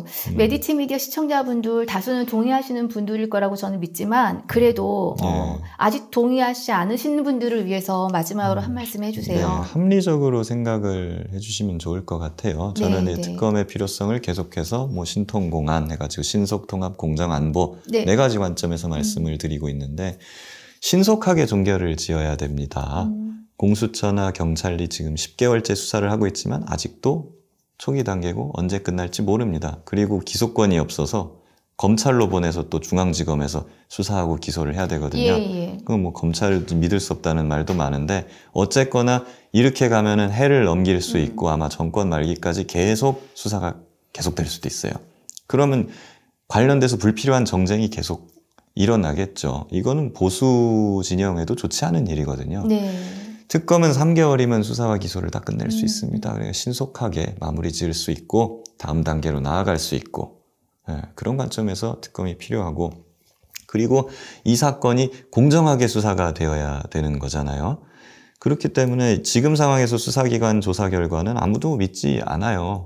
국민들이 이렇게 분열되어 있기 때문에. 그러니까 대통령실이 관여할 수 없는, 대통령이 관여할 수 없는 그런 공정한 기관에서 하는 것이 여야 모든 지지자들이 납득할 수 있는 결과가 나올 거거든요. 그러기 위해서 특검이 필요한 것이고 그리고 이거 지금 군인들과 민간인들이 수사 대상에 다 섞여 있는데 군인은 군사법원으로 가고 민간인은 민간법원으로 쪼개져서 갑니다. 그렇게 되면 중구난방이 돼버리는 거거든요. 네. 그렇게 안 하지 말고 특검을 해서 특검은 군인에 대한 기소권도 있으니까 한꺼번에 통합적으로 수사재판이 이루어질 수 있도록 하기 위해서 특검이 필요하고 그리고 지금 이 범죄를 저질러서 수사를 받고 있는 지휘관들 그리고 뭐 부하를 사지로 밀어놓고 부하한테 책임을 다 전가하는 그런 지휘관들을 이참에 군대에서 다 뿌리를 뽑아버려야 됩니다. 네. 책임지는 지휘관, 정말 부하를 보호할 수 있는 그런 존경할 만한 따를 수 있는 지휘관 이런 사람들이 지휘를 해야지 전쟁이 났을 때 돌격 앞으로 하면 그 병사들이 목숨을 걸고 돌격을 해서 전쟁에 이기는 겁니다. 그렇지 않으면 명령을 뭐하러 따르겠어요. 그렇죠. 예. 네. 그런 군대로 만들기 위해서도 이번에 특검을 통해서 관계자들의 책임을 명명백백하게 물어야 됩니다. 저희 시청자분들 투표 굉장히 많이 하시는데 국정조사 필요한지에 그렇죠. 대해서 오늘 방송 들으시고 저희도 한번 투표해보겠습니다. 7, 8월에 이제 통신기록이 삭제되니까 어쨌거나 그걸 최대한 보존하기 위한 노력을 해야 되잖아요. 네. 그러니까 저희 이제 변호인단에서도 재판에 계속 사실조회로서 그걸 신청할 거고 국정조사를 하게 되면 국정조사에서도 그 통신 내역을 확보할 수 있기 때문에 시급하게 추진해야 됩니다. 일단 저는 박대령님 건강 정말 잘 지키도록 그리고 주변에서 많은 격려와 응원을 해주셔야 이분 정말 명예롭게 제대하고 인생을 정리하시려고 하신 건데 이 말도 안 되는 상황에 처하셨잖아요. 저희 메디치 미디어 시청자분들도 응원하고 격려할 거라고 믿습니다. 감사합니다. 변호사님. 많은 이제 시민들과 국민들의 격려와 응원이 필요한 시점입니다. 네. 지속적으로 관심 많이 가져주시고요. 그리고 뭐 응원을 해주시고자 한다면 저희 이제 해병대 단체들 있어요. 그래서 이제 해병대 예비역 연대라고 있거든요. 해병대 예비역 연대를 네이버 밴드에서 검색을 하시면 저희에게 안내해드립니다. 네이버 밴드가 나옵니다. 거기에 많이 가입을 해주시고 거기에서 많은 응원과 격려를 좀 해주시면 좋을 것 같습니다. 후원도 필요하지요. 네네. 네.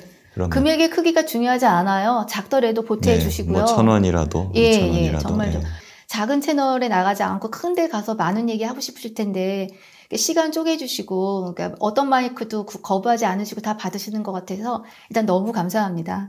감사합니다. 앞으로도 최대한 힘 닿는 데까지 중요한 이야기 저희 메디치 미디어에서도 해주십시오. 네네 감사합니다. 시청자 여러분 감사합니다. 고맙습니다.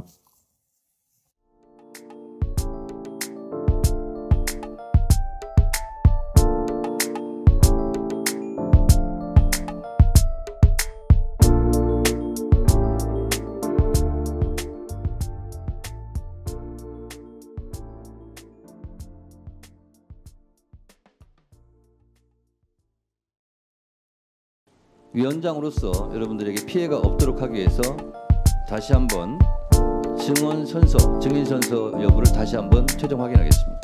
다시 이종섭 증인에게 묻겠습니다. 증인 선서를 거부하시겠습니까? 예, 법률이 보장하고 있는 것이기 때문에 거부하겠습니다. 다시 한번 묻겠습니다. 네라고만 답변하세요. 증인 선서를 거부하시겠습니까? 네.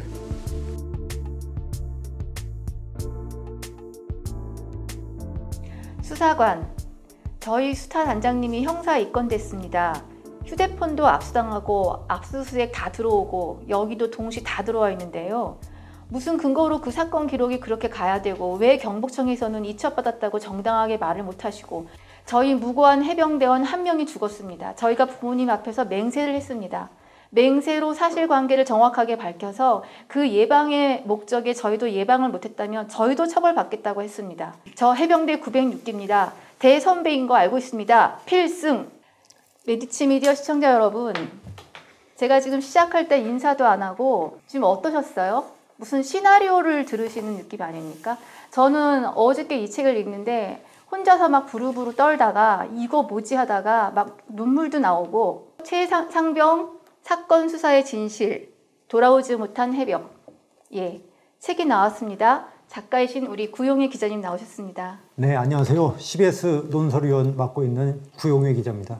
아까 오시기 전에 저한테 구 기자님이 스승님이라고 표현하셨습니다. 최해병 사건을 수사하다가 항명죄로 군사재판을 받고 있는 박정훈 대령의 변호인 김정민 변호사님. 안녕하십니까. 김정민 변호사입니다. 근데 제가 앞에 이게 장황하게 읽어드렸는데 사실은 이게 지금 1년이 가는 사건이에요. 부천을 떠돌고 있을 영혼, 그리고 정말 늦게 어렵게 얻은 자식인데 가지 말라고 말렸던 자원에서 간 해병대를 간 아들을 잃은 부모님 마음, 그리고 이거를 수사를 하는 사람, 조사 받는 사람, 그 군 관계자들 안에서도 동료들의 문제, 이거 어떻게 하면 좋을지 진짜 답이 안 나오는데 이것을 쓰자고 마음먹은 것은 정확히 기억은 안 나는데 한 가을 10월쯤 됐던 것 같아요. 근데 그 전에 이제 칼럼을 쓰면서 사실은 김정민 변호사님이 이제 박정훈 대령의 변호인을 맡고 있다고 해가지고 이제 연락을 해서 제가 한번 찾아뵀죠.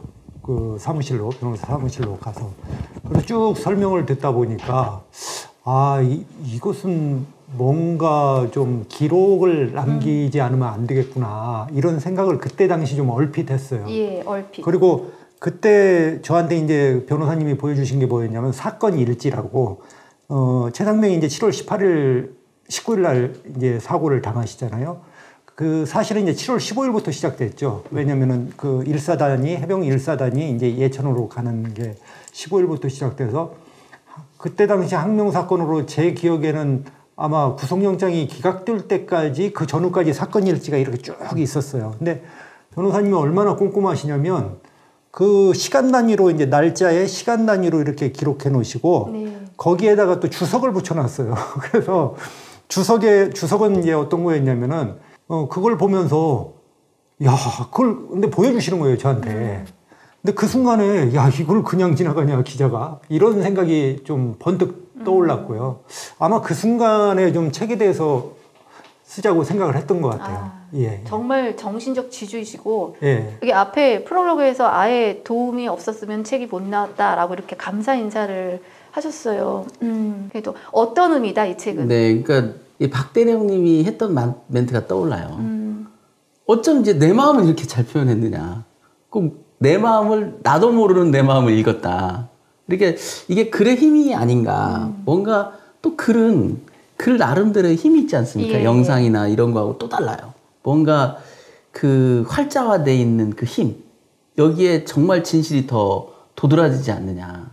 그리고 그 대화들에서 느낄 수 있는 행간의 그 슬픔이랄지 뭐 이런 것들이 다 묻어나 있는 거죠. 그래서 정말 잘 쓰셨다. 그리고 때가 또 입법청문회를 앞두고 또 그 의원들께서도 이 갈증이 있는 이 시기에 정확히 잘 나왔다. 이 모든 것들을 보면 참 이 사건이 우연인 것 같지만 필연처럼 움직이는 묘한 사건이에요. 저도 오늘 또 이제 내일 국회에 이제 부름을 받아서 나가는데 뭐 저한테야 많은 시간이 할애되지 않겠지만 박 단장님하고 방금 전에도 통화한 게 무슨 말을 할까. 굉장히 귀한 시간을 그 국민의 대표들께서 만들어 주신 거거든요. 작년에 사사건건에 한번 나갔다가 그냥 그 고초를 겪고 뭐 징계도 당하고 그랬는데 공식적으로 이제 국민들 앞에 떳떳하게 이제 자기 말씀을 하는데 무엇부터 말할 것인가. 그때 이제 저도 깊게 지금 고민하고 있는 부분이 뭐냐면 다시 본류로 돌아가 이 순직 해병의 문제를 들여다봐야 된다. 이 문제는 항명 사건도 물론 거기에 끼어 있고 외압이나 이런 문제도 끼어 있지만 본질은 왜 그런 젊은이가 국가를 위해서 충성하겠다고 용기를 내서 군대를 갔는데 이렇게 험한 죽음을 맞아야만 했느냐. 여기 이 문제를 어떻게 볼 것인가. 그 문제가 역시나 출발점이자 도착점 아니냐. 그래서 저도 개인적으로는 이제 밤에 불을 끄고 이렇게 기록 속에서 봤던 장면들이 떠오르지 않습니까? 거기 보면 이제 순직 해병이 물에서 떠오르는 장면. 그래서 이제 기자들이 그 막 뛰어가면서 잠깐 물에 떠올렸을 때 찍었던 사진이 있어요. 제가 그걸 그 경북 쪽을 관할하는 그 매체 기자들이 서울에까지 올라와가지고 저한테 꼭 보여주겠다. 이게 무슨 사건의 본질과는 무관한 것 같지만 거기에 담겨 있는 슬픔이 있잖아요. 잠깐 떠올랐을 때 이렇게 정면으로 떠올랐더라고요. 얼굴이 보여요. 그러니까 참 그 모습을 보고 참 저도 그 박대령과 연배가 같고 그 최상병의 부모님과도 연배가 같습니다. 저희 아들 또래거든요. 이 문제를 바라보는 기성세대로서의 죄책감. 어찌됐든 우리도 우리 시대를 잘 만들어 보겠다고 발버둥을 나름대로 다 많은 사람들이 쳤지만 결국 우리가 우리 자식들한테 보여준 삶, 자식들에게 넘겨주는 삶이 결국 고작 이거밖에 안 되는 거다. 이렇게 만들어 놓은 것에 대한 책임. 이걸 우리가 짚어봐야 된다. 그래서 남을 비난하기에 앞서서 나부터도 사실 이 문제에 있어서도 법무관 출신인 나도 군 법무관 조직에서 무엇을 어찌했길래 후배들은 이런 지경에 이르렀는가. 나한테도 분명히 책임이 있는 거죠. 최근에 이제 그 임성근 사단장께서 탄원서라고 자기 부하들을 선처를 바란다면서 낸 것 중에 본인은 너무나 자연스럽게 한 일이지만 국민들한테 충격을 준 멘트가 있잖아요. 그렇죠. 군이라는 건 언제든 국가가 원하면 필요하다면 군말 없이 죽어주는 군대다. 이 말은 굉장히 충격적인 멘트거든요. 그래서 국민들이 반문하는 게 그거잖아요. 아니 그럼 네 자식이면 내놓겠냐고. 군말 없이 죽어요? 아니 자기 자식을 군말 없이 내놓을 부모가 어디 있습니까? 우주보다도 더 귀한 게 내 자식인데 우주와 바꿔도 지금 시원찮을 판에 무슨 군말 없이 죽어요? 그건 본인이 예를 들면 군인 정신으로 나는 그렇게 살겠다. 사생관을 그렇게 정립할 수는 있어요. 네. 그건 본인의 사생관입니다. 그러나 그것을 국민 일반에 특히 의무복무를 하기 위해서 간 우리들의 귀한 자식한테 할 수 있는 얘기는 아니에요. 네. 절대로 해서는 안 되는 얘기였다고요. 그것이 사상으로 지배하고 있구나라는 것이 소름 돋게 만들었고 이 사건이 드러낼 수밖에 없었던 감춰진 치부였던 거죠. 그동안 그게 숨어서 많은 악영향을 미쳤을 거예요. 그런 사고방식들이. 네. 이제 그게 표면으로 드러나는 거죠. 그래서 이제 국민들한테 지탄받고 정을 맞게 되겠죠. 네. 좀 이제 변호사님 말씀하시니까 그 부분이 생각나는데 그 최상병이 사망하고 이제 생존 장병이 있잖아요. 동료 장병이 있잖아요. 동료 장병의 어머니가 부르짖은 게 하나 지금도 생생하고 사실은 이 책을 쓸 때 굉장히 저의 주제이고 이 문제를 근본적으로 어떻게 할 것이냐. 뭐라고 했냐면 지휘관은 장병이 지휘관에게 입신양명의 도구입니까? 아니면 전우입니까? 정말 그 생존 장병의 어머니가 그렇게 물었거든요. 이게 우리 지금 현재 2024년 정말 당대의 질문이라고 저는 봐요. 왜냐면은 국가안보를 하면서 기본적으로 인적 자원을 그렇게 경시하면서 어떻게 할 수 있겠냐, 이 나라가. 그리고 특별히 또 12사단 그 훈련병 사건을 보면서 그날 대통령 뭐 했습니까? 저녁에 연찬회에 가서 술 마셨잖아요. 맥주 마시고, 내가 책임지겠다고. 뭘 책임집니까? 대통령이 술 마시는데 뭘 책임질 수가 있어요, 책임을. 그렇게 하고 술 마시고, 국방장관이라는 분은 그 연결식장에 가보기로 했습니까? 어땠습니까? 이게, 그러면 모두 로봇으로 나라를 지킬 것도 아니고, 과연 그 현재 우리 지배층 사람들이 이걸 어떻게 감당하려고 하느냐. 그 다음에 이게 이제 이분이 그 아까 임성근 사단장이 그 얘기도 했지만 사실 그 며칠 전에 이분이 얘기하기 전에 그 칼럼이 하나 나왔어요. 그 어떤 예비역 장군인데 이분이 똑같은 얘기를 했더라고요. 피루시의 한 아무개 장군 군사연구소라고 똑같은 얘기를 임성근 사단장이 그 경찰청에 탄원서를 낸 거예요. 그러니까 아까 변호사님 말씀대로 정말 이것은 지배층의 어떤 지배적인 생각이구나. 이런 상태에서 대한민국의 안보가 과연 버틸 수 있는가. 정말 좀 심각하게 생각해 봤으면 좋겠어요. 예. 그러니까 이제 그 부분 조금 저 생각을 덧붙여드리자면 이게 그 국민들이 모르는 사각지대에서 그들의 사상이 정립되는 거거든요. 그러니까 우리가 교육과정 같은 경우는 교육부가 컨트롤하고 시민단체도 감시를 하지 않습니까? 언론도 감시를 하고. 근데 우리나라는 지금 이 군 엘리트들을 양성하는 각군 사관학교 시스템에서 양성을 하거든요. 그래서 육해공군 사관학교가 결국은 군을 다 지배하고 특히 육사의 그 철학이 전군을 통제하다시피 하는 거거든요. 그 철학의 뿌리가 어딘지를 우리가 짚어본 적이 없어요. 그러니까 이번에 뭐 홍범도 장군 흉상을 어떻게 한다 저떻게 한다 이런 말부터 시작해서 그들이 보고 있는 국가관, 국민관 이게 어디로부터 시작되느냐. 저는 냉정히 그런 문제점들을 여러 차례 지적했는데요. 그 군부 엘리트들은 대부분의 국민들을 적대시하고 있어요. 언제든 체제를 전복할 수 있는 세력으로 보고 있는 거 아니냐. 그러니까 감시와 통제 대상으로만 보고 있는 거예요. 그러니까 이게 국가주의에 빠져 있는 거죠. 국민이라는 실체는 없고 국가라는 게 별도로 존재하고 그건 국민보다도 우선하고 절대적으로 지켜야 된다라는 그런 철학 같은, 맹종의 철학 같은 게 있습니다. 국민 없는 국가가 어디 있어요. 그렇죠. 그건 존재하지 않는 거죠. 근데 이들이 맹신하고 있는 국가관, 거기에 굉장히 위험한 요소들이 많이 들어가 있거든요. 과거에 제가 현역 법무관 시절에 전직 육군 참모총장께서 하신 말씀이 있어요. 법무관들을 모아놓고 교육한답시고 하신 말씀이 뭐냐면 대한민국 헌법을 자본주의 헌법이래요. 자본주의가 공격받으면 군이 나서야 된대요. 참네. 어이없죠.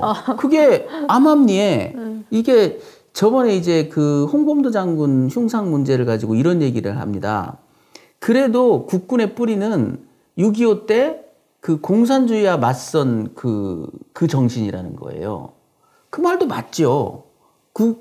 우리 국군이 그렇게 시작됐던 건 맞죠. 그런데 지금 시간이 한참 지났어요. 자, 지금 발달된 이 선진국가 대한민국을 전제하고 보면 과거 구닥다리 같은 생각인 거예요. 지금 적을 어떻게 정리할 거냐. 공산주의라는 게 실존합니까? 사회주의라는 게 지금 실존하질 않아요. 그런데도 여전히 착각 속에 살아가고 있거든요. 그걸 저는 망상이라고 표현을 빌려서 또 한번 해보면 그게 망상이에요, 망상. 존재하지 않습니다. 지금 전 세계 어느 곳에도 물론 북한이 사회주의 체제를 가지고 있고 그 어떤 독재 정권을 갖고 있지만 그 나라조차도 여러 가지 지금 변화가 있고요. 전 세계적으로 보면 공산주의 단일 체제는 없어요. 다 믹스된 체제죠. 믹스되지 않은 체제는 존재하지 않는다고요. 북한이 조금 독특하게 그걸 강화하고 있지만 그리고 우리의 주적이라는 게 지금 국제 정세가 다변화돼 있는데 북한만 바라보고 휴전선만 바라볼 수는 없는 거거든요. 그런 변화조차도 읽지를 못하고 국민들이 지금 요구하는 그 지적 수준, 우리의 철학이 무엇인지도 고민하지 않은 채 과거 선배들이 6.25 때 전장에서 죽었으니까 그 전선만을 생각하고 그 적만 생각하는 거예요. 전선도 바뀌었고요. 적도 어디 있는지 몰라요. 그걸 군부 엘리트들이 여전히 맹신하고 있다. 그러니 비판적인 목소리는 다 빨갱이식 하는. 그 사람들이 생각하는 건 자기들에 대한 비판적인 얘기는 전부 다 빨갱이 얘기라는 거예요. 황당하죠. 국민 대부분의 생각과 너무 동떨어져 있다니까요. 그 정치적 스펙트럼을 보더라도 국민들이 지금 좌와 진보와 보수의 이 세력 균형이 거의 5대5예요. 지금 우리나라 체제가. 근데 군은 99대 1이라니까요. 이게 굉장히 위험 요소를 가지고 있다. 그게 어찌 보면은 뭐 근본적인 이유냐라고 인과관계를 대라하면 할 말은 그게 뚜렷한 인과관계를 제시할 수는 없겠지만 이런 현상들, 이 문제를 바라다보는 시각. 그래서 자, 이 문제에서도요. 자식을 잃게 된 부모가 가장 큰 피해자죠. 그러나 국민 일반도 피해자입니다. 자, 국민 일반들에게 위로를 던진 군 간부, 군 지도자들의 멘트가 있냐고요. 없다니까요. 없어요. 그냥 장례식장 가가지고 다 모여가지고 이제 해주고 그걸로 다 위로가 되는. 그렇지 않아요. 이 문제를 바라다보는 한마디의 위로의 멘트 없다니까요. 그러니까 훈련병이 죽는 날 술 마시는 거예요.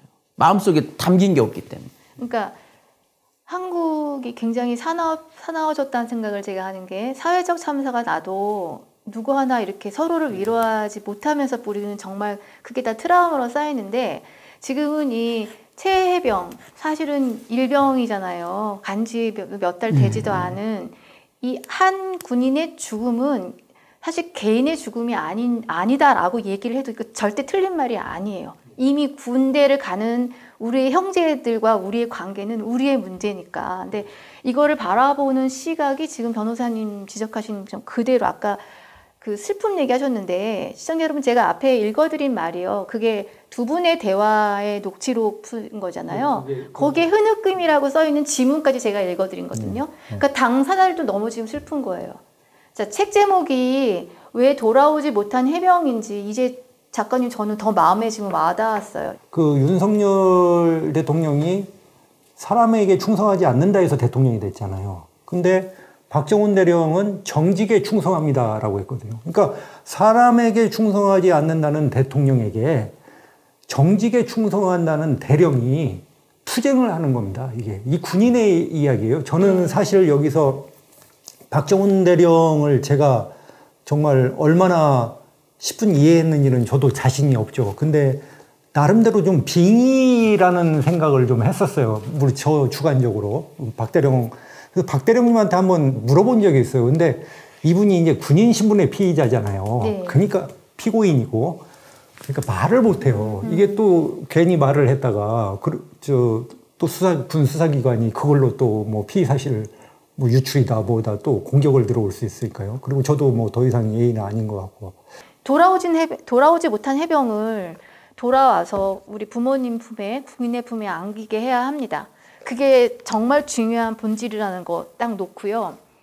사건의 재구성이라고 표현을 하는 게 좀 식상하긴 한데 우리 국민들요, 아직도 되게 많은 사람들이 등장하잖아요. 뭐를 보면 되나요, 변호사님? 본질. 네. 이 사건의 본질. 네. 뭐 대통령의 경로죠. 대통령의 경로. 대통령이 화를 낸 거. 그러니까 화낸 거는 팩트입니까? 예, 팩트죠. 확인됐어요. 그게 이제 이 본질이 돼버렸어요. 사실 저는 이 제목을 보면서 정말 이 제목은 잘 잡았다고 봐요. 박정훈 대령도 이 사건을 수사한 수사 주체에 불과해요. 그렇죠. 사망한 해병이 중심에 있어야 되는 거예요. 그 해병이 돌아오지 못했다라는 게 이 사건의 본질이라고요. 그래서 이 사건이 지금 노정하고 있는 많은 문제점들 중에도 너무나 많은 희생자들을 또 만들어냈어요. 순직 해병이 돌아가시고 그 이후에 많은 희생자들. 넓게 보면 김계한 사령관조차도 그 희생자의 한 명에 들어갈 정도로 멀쩡했던 사람들이 망신을 당하고 이상한 행보를 보이고 갈짓자 행보를 보이고 거짓말을 하고 그렇단 말이죠. 지금 보십시오. 제가 저번에 이제 대담 때도 그런 얘기를 했지만 정말 지긋지긋한 거짓말들이 있었지 않습니까? 도대체 어떤 놈 한 놈이 나와서 제대로 된 진실된 얘기를 아무도 안 해요. 네. 온통 거짓말, 거짓말 판속. 그 관직에 있는 자들이란 자들은 전부 다 나와서 국회에서 거짓말한. 세트로 다 거짓말한. 얼굴빛 하나 안 바뀌고 거짓말한. 우리가 도대체 그 거짓말에 이게 지쳐나가 떨어져야 되는 상황이 벌어졌단 말이죠. 근데 이제 증거를 들이대는데도 여전히 인정하지 않아요. 이 부도덕성. 이 사건의 본질은 바로 그거다. 이 부도덕성. 이 사태 이후에 벌어지는 부도덕성이라는 게 결국 이 사태를 잉태한 부도덕성일 것이다. 그 부도덕성들 때문에 이런 아까 말씀하신 입신양명의 도구. 누구도 이 생명들을 당신들의 입신양명의 도구로 맡긴 적이 없어요, 국민들이. 우리나라 어떤 법에도 그따위 명제가 들어있는 법이 없다고요. 근데 지들이 만든 헛개비, 도깨비, 망상 같은 것들이 엉겨서 이런 귀한 자식들이 입신양명의 도구가 됐어요. 그리고 지금 와서는 그런 것 자체를 부인합니다. 네. 내가 언제 다 알아요. 국민들이 다 알고 그 주변의 장병들이 다 알고 이제 그런 것들을 잘 규명해서 헛개비를 깨고 망상을 깨뜨리고 우리가 진정 충성해야 될 게 무엇이냐. 국민들을 떠난 충성이란 게 존재하지가 않는다고요. 자, 박정훈 대령이 수사를 담당한 단장이었잖아요. 이분이 수사를 한 결과를 그대로 보냈으면 이게 솔직히 말하면은 이렇게 여기까지 올 문제가 아니죠. 근본적인 질문인데 이제는 뭐 경로가 했냐, 대통령으로부터 시작된 것이 사실이냐 이런 질문은 다 이미 지나간 과거라고 봐요. 그럼 왜 그랬냐 도대체 대통령이 뭐 때문에 그런 거냐. 그렇다고 본다면은 이것을 두 가지로 볼 수가 있을 것 같은데 제가 보기에는 이제 단순 경로가 있을 수가 있는 거죠. 그러니까 단순 경로라는 건 뭐냐면 대통령이 워낙 지금 화를 잘 내는 사람으로 유명하지 않습니까? 사실 검찰총장 때부터 뭐 욕을 잘하기로 이미 소문이 나 있고 웬만하면 이 XX 저 XX 이게 하는 게 다반사라는 것이 이미 사실은 우리가 취재 현장에서 들어보면 언어가 그런 거예요. 이분의 언어가. 그리고 자기가 모두 알고 있다는 망상. 아까 변호사님 표현했지만은 사실은 저는 이제 법조기자 하면서부터 이분을 알거든요. 이분이 개인적으로 검사로서 훌륭한 면이 있죠. 분명히. 근데 저는 정말 대통령으로서는 굉장히 위험한 그 어떤 구조를 가지고 있다고 저는 개인적으로 생각해요. 그래서 사실은 대통령이 안 됐으면 좋겠다는 생각을 처음에는 사실은 이분이 이게 마음에 안 들고 자기가 볼 때 자기가 검사 출신이고 수사도 잘하니까 이게 왜 사단장 이런 식으로 하면은 누가 사단장을 하냐 하면서 굉장히 단순히 화를 내가지고 이 사건이 이렇게 커진 거다 이렇게 추정을 했어요. 이 사건에서 해병대 수사단에서 이제 과실관계의 인과성이 어느 정도 나왔잖아요. 물론 그것이 확정된 건 아니에요. 왜냐하면 군사경찰은 최종 수사권이 없으니까 이제 혐의가 있는 것으로 보고 이첩을 했는데 이제 우리가 묻는 것은 그렇다고 사단장 하나 처벌한다고 해서 뭐 나라가 뒤집어지는 것도 아니잖아요. 물론 해병 1사단장이 뭐 중요한 보직이긴 하겠지만 대한민국에 뭐 사단장이라는 게 지금 수십 명이 있을 텐데 이렇게까지 보호를 해야 될 일이냐. 이게 두 번째 경로 제외에 대한 이제 거기에서 의문이 생겼던 거고 이제 두 번째는 아직은 뭐 이제 저희 입장에 언론인 입장에서 이제 증거 문제라든지 이런 게 있지만은 어떤 구명 로비에 의한 그러니까 임성근 사단장이 모종의 로비를 해가지고 대통령이 보호해 주려고 하다가 이런 사단이 났다. 약속을 지키기 위해서. 근데 그것도 이해가 안 가요. 설사 구명 로비가 있었다 하더라도 이렇게까지 할 것인가. 거의 지금 제가 볼 때는 해병대를 거의 몰살시키는 거거든요. 군대 조직을. 대한민국을. 저는 그래서 결론적으로 말하면 이게 단순 로비요. 이 사람의 성정과 이분의 성정과 그 어떤 그 구명 로비가 있었는지는 모르지만 이것이 합쳐져서 혼합돼 있다. 이 사건은. 이렇게밖에는 저는 지금으로서는 추단 못하는데 변호사님 생각은 어떠신지 모르겠어요. 기록 속에서 보면 1사단장의 휴가까지 챙길 정도로 뚜렷한 목적의식이 있어요.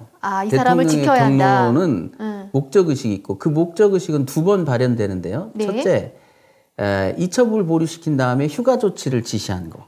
이게 하나가 있고요. 또 하나가 이첩이 강행된 직후에 다급하게 취한 조치를 보면 합니다. 기록부터 뺏어가요. 이건 목표가 있다. 그렇죠. 근데 이제 그래서 저는 가능성은 로비에 의해서 촉발된 경로, 촉발된 경로라는 거예요. 그래서 대통령께 저는 이 문제를 꼭 이 질문을 꼭 드리고 싶어요. 뛰는 놈 위에 나는 놈이 있습니다. 본인이 굉장히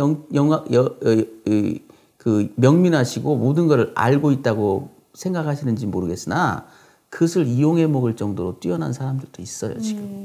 지금 저는 그렇게 나온다는 거죠? 이용해 먹은 사람들이 있다고 봐요. 여러 가지 경로로 경위를 보면. 근데 또 한 가지 우리가 국가 시스템에서 들여다보면 로비에 의한 것보다도 단순한 경로가 더 위험한 거예요. 왜냐하면 로비에 의한 거라면 앞으로 로비만 막으면 되는 거예요. 근데 그렇지가 못하다는 거예요. 이게 지금 우리가 꼭 짚어야 되는 게 뭐냐면 왜 대통령이라는 직위가 있는데 직책이 있는데 그 사람의 주관적인 캐릭터가 왜 이렇게 강하게 드러나냐. 자, 시장도 있고 군수도 있고 도지사도 있고 시의원도 있고 있습니다. 그 사람들의 개인적 캐릭터는 다 있어요. 어떤 놈들은 못된 놈들도 있고 어떤 놈들은 좋은 놈도 있어요. 그런데 대통령 한 사람에 의해서 이렇게 달라져야 되냐 말이죠. 왜 꼭 대통령만 예외냐고요. 다른 일에 대해서는 다 통제 시스템이 작동을 합니다. 그런데 대통령에만 가면 자 이번에 계란말이 사태 한번 보세요. 이걸 어떻게 해석해야 됩니까? 민주주의 국가예요. 선진국이에요. 기자들이 말을 못해요 대통령한테. 아니 미국 같으면 어떻게 되겠습니까? 계란말이는 뭐고 계속 물어보겠죠. 경로하셨다면서요. 경로했다면서요. 말해보세요. 에이. 먹는 건 먹는 거고. 먹는 건 먹는 거고. 근데 우리는 그 앞에만 가면 얼어버려요. 임금님을 만나는 거예요. 호랑이를 만난 토끼가 돼가지고 얼어버리는 거예요. 그게 헛개비라니까요. 법이 정하고 있지 않은 누가 만들었는지도 모르는 헌법과는 무관한 법과는 무관한 그렇게 지금 대통령이라는 모습이 만들어졌기 때문에 대통령들도 계속 불행해졌던 거예요. 대통령에게 너무 집중된 권한 이거를 냉정히 따져봐야 된다. 그래서 인사권을 지금의 10분의 1로 줄여야 돼요. 대통령. 그렇지 않고는 이 헛개비 현상은 또 나옵니다. 잘 훈련되고 인품이 훌륭한 사람이 가면 절제해요. 그러나 또 이런 사람이 또 이런 캐릭터를 가진 사람이 또 다음 대통령, 다다음 대통령은 되지 말라는 법이 있습니까? 그래서 민주주의 국가라는 건 항상 최악을 염두에 두라는 거예요. 좋은 사람이 가면 어떤 시스템은 상관없어요. 잘 돌아갑니다. 근데 최악을 면하기 위해서 차악을 선택한 이 대통령의 포악스러움 이거 하나가 견제가 안 된다고요. 지금 보면은 대통령의 포악스러움이 드러났잖아요. 여기서. 그랬더니 아무도 그 부분에 대해서 통제를 못해요. 옛날에 그 조선시대에도 심지어 언관이라는 게 있었어요. 근데 대한민국은 도대체 언론인들이 그 앞에 가서 계란말이 오 박수 치면서 동문서답 하는데도 두 번째 질문도 못해요. 그 한 번 질문도 목숨 걸고 했나 봐. 경로하셨다면서요? 라고 묻으면서 막 벌벌벌 떨었나 봐. 이게 웃긴다는 거예요. 자, 서울시장에 대해서 우리가 그렇게 생각하냐고요. 서울시장이 만약에 그런 태도를 보이면 난리가 날 거예요. 기자들이 물고 뜯고 난리가 나겠죠. 그 변호사님 말씀을 보여주는 실증적인 예가 8월 2일이에요. 예. 그 8월 2일이 어떤 날이냐면 이제 경북경찰청에 가서 군 검찰단이 이첩된 기록을 갖다 회수하고 그다음에 그 윤석열 대통령이 이제 저 우즈벡에 있는 이종섭 장관하고 12시쯤에 3번 통화를 한 게 나오지 않습니까? 이번에 이제 그 변호사님이 항명재판에서 통화 기록을 요청을 해가지고 그게 다 백일화에 드러나고 있는데 이제 어제까지 드러난 게 뭐냐면 어제 이제 8월 2일 날 대통령이 12시 7분에 저 이종섭 장관한테 전화를 하잖아요.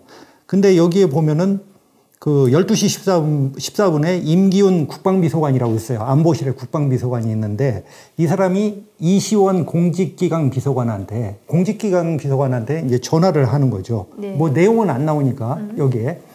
근데 공직기강 비서관이라고 하는 여기 하등에 그 개입하고 무슨 뭐 손가락 하나 얹을 일이 없는데요. 이 자체가 정말 직권남용의 이제 그 요체인데 뭐냐면 그러면은 12시 14분에 이시원이가 등장하는데 우리가 이시원이가 그 앞에 이시원 공직기강 비서관이 그 앞에 등장할 수도 있어요. 왜냐면 우리가 이시원 공직기강 비서관의 통화 기록을 본 적이 없거든요. 이건 임기훈 국방비서관 통화 기록이기 때문에 그치. 대통령이 이보다 먼저 이시원 비서관한테는 지시를 했을 수가 있어요. 그래서 여기에서 임기훈 그 국방비서관이 이시원 비서관에게 뭔가를 합니다. 12시 14분에 뭘 했을까요? 상황으로 봐서는 이거 공직기강 비서관실을 통해 가지고 저 경찰청의 국가수사본부 통해서 경북경찰청의 수사부장한테 그 전화 좀 해가지고 국방부의 그 유재은이라고 하는 법무관리관이 전화를 할 테니까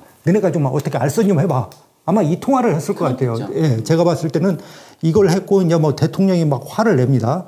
그렇게 하고 그다음에 이제 화를 내 가지고 신범철 차관이죠. 신범철 차관이 이제 그 김기환 사령관한테 그 보직 해임, 박대령은 이제 즉시 보직 해임을 하라고 이제 전달을 한 거죠. 네. 대통령 지시가 있었겠죠. 전달을 했는데 이제 박대령이 사령관의 집무실로 가요. 그러니까 인사팀장이 해병대 인사팀장이 뭐라고 하냐면 이게 차관님 명의로 왔는데 사령관님 명의로 바꾸랍니다. 이게 박대령한테 얘기를 해요. 그러니까 이게 정말 어떤 그 구조도 없는 속에서 진행이 일사천리로 진행된 거죠. 그러니까 박대령이 들어갔어요. 그러니까는 그 사령관이 이 시간부로 너 보직 해임이다. 네가 우리 해병대를 구했다. 앞으로 고생 좀 해라. 이렇게 해요. 그래서 박대령은 나옵니다. 내가 보직 해임 정도 되면 이 사건이 종결되겠지 하고 나와요. 그 다음에 이제 그 참모장, 해병대 참모장이 있어요. 해병대 참모장이 김기환 사령관한테 전화를 해요. 사령관님 뭐 정훈이가 뭔 잘못이 있습니까? 정훈이 얘기도 들어보고 보직 해임을 해야지. 이렇게 보직 해임을 하면 됩니까? 라고 하니까 김기환 사령관이 또 그것도 맞지. 하고 다시 보직 해임을 취소를 하는 거예요.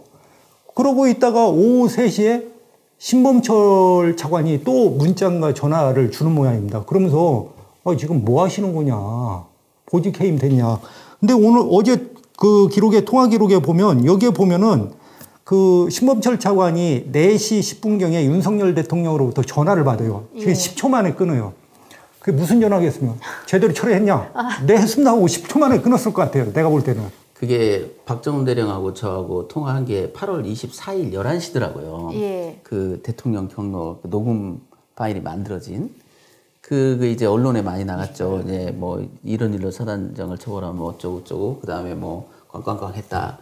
그 뒷부분에서 저와 박 대령이 나눈 대화 중에는 이게 있어요. 제가 이런 멘트를 했는데요. 경로가 경로를 낳았다. 7월 31일 날 화를 내고 또 그 화 때문에 또 화를 내고 그래서 경로 1이 위험한 게 아니라 경로 2가 위험하다. 예. 왜냐하면 경로 2는 이것은 한계를 넘은 거거든요. 경로 1은 5판이었다고 지금 와보면 5판도 아니죠. 로비 가능성이 더 높은. 그런데 경로 1으로 그치지 않고 경로 2. 그래서 한 사람을 멀쩡한 해병대 대령을 범죄자로 만들려고 했던 그거. 그게 문제인 거죠. 왜냐하면 그건 도를 넘은 거예요. 자기가 내가 부당하고 내가 나쁜 짓을 하는 것까지는 그거야 지 일이니까. 그런데 내가 나쁜 짓을 하기 위해서 선량한 사람을 해치는 짓. 네. 이건 다른 거예요. 네. 이건 본질이 다릅니다. 그래서 이 두 번째 경로는 뭐냐면 이 선을 넘은 폐악질에 들어간 거예요. 그래서 결국 구속영장까지 청구된 거죠. 그리고 이 사태를 잉태하게 된 이유도 뭐냐면 적어도 제가 믿는 대한민국은 법치국가예요. 네. 인권이 살아있는 나라라고요. 박정훈 대령이 그렇게 짓밟을 사람이 아니에요. 그 누구도 그렇게 짓밟으면 안 되거든요. 짓밟으려다가 지금 다시 짓밟히게 돼 있어요. 그러니까 일단 구속영장이 기각된 것도 사실은 일단 책에도 나오지만 굉장히 이게 게임 아웃이다 그렇게 쓰셨어요. 그게 굉장히 중요한 의미인데, 그러니까 이제 아까 하더니 뭐냐면 8월 2일 날 대통령이 진짜 북치고 장구치고 다 한 거예요. 공직기관한테 전화해, 국방비서관한테 전화해, 국방부 차관한테 전화해, 장관한테 전화해. 그러면 그 다음에 아까 한 다음에 뭐냐면 아직 밝혀지지는 않았지만 너희 해병대는 왜 이렇게 말을 안 듣냐. 네. 이 말이 나오잖아요. 네. 무서운 말이잖아요.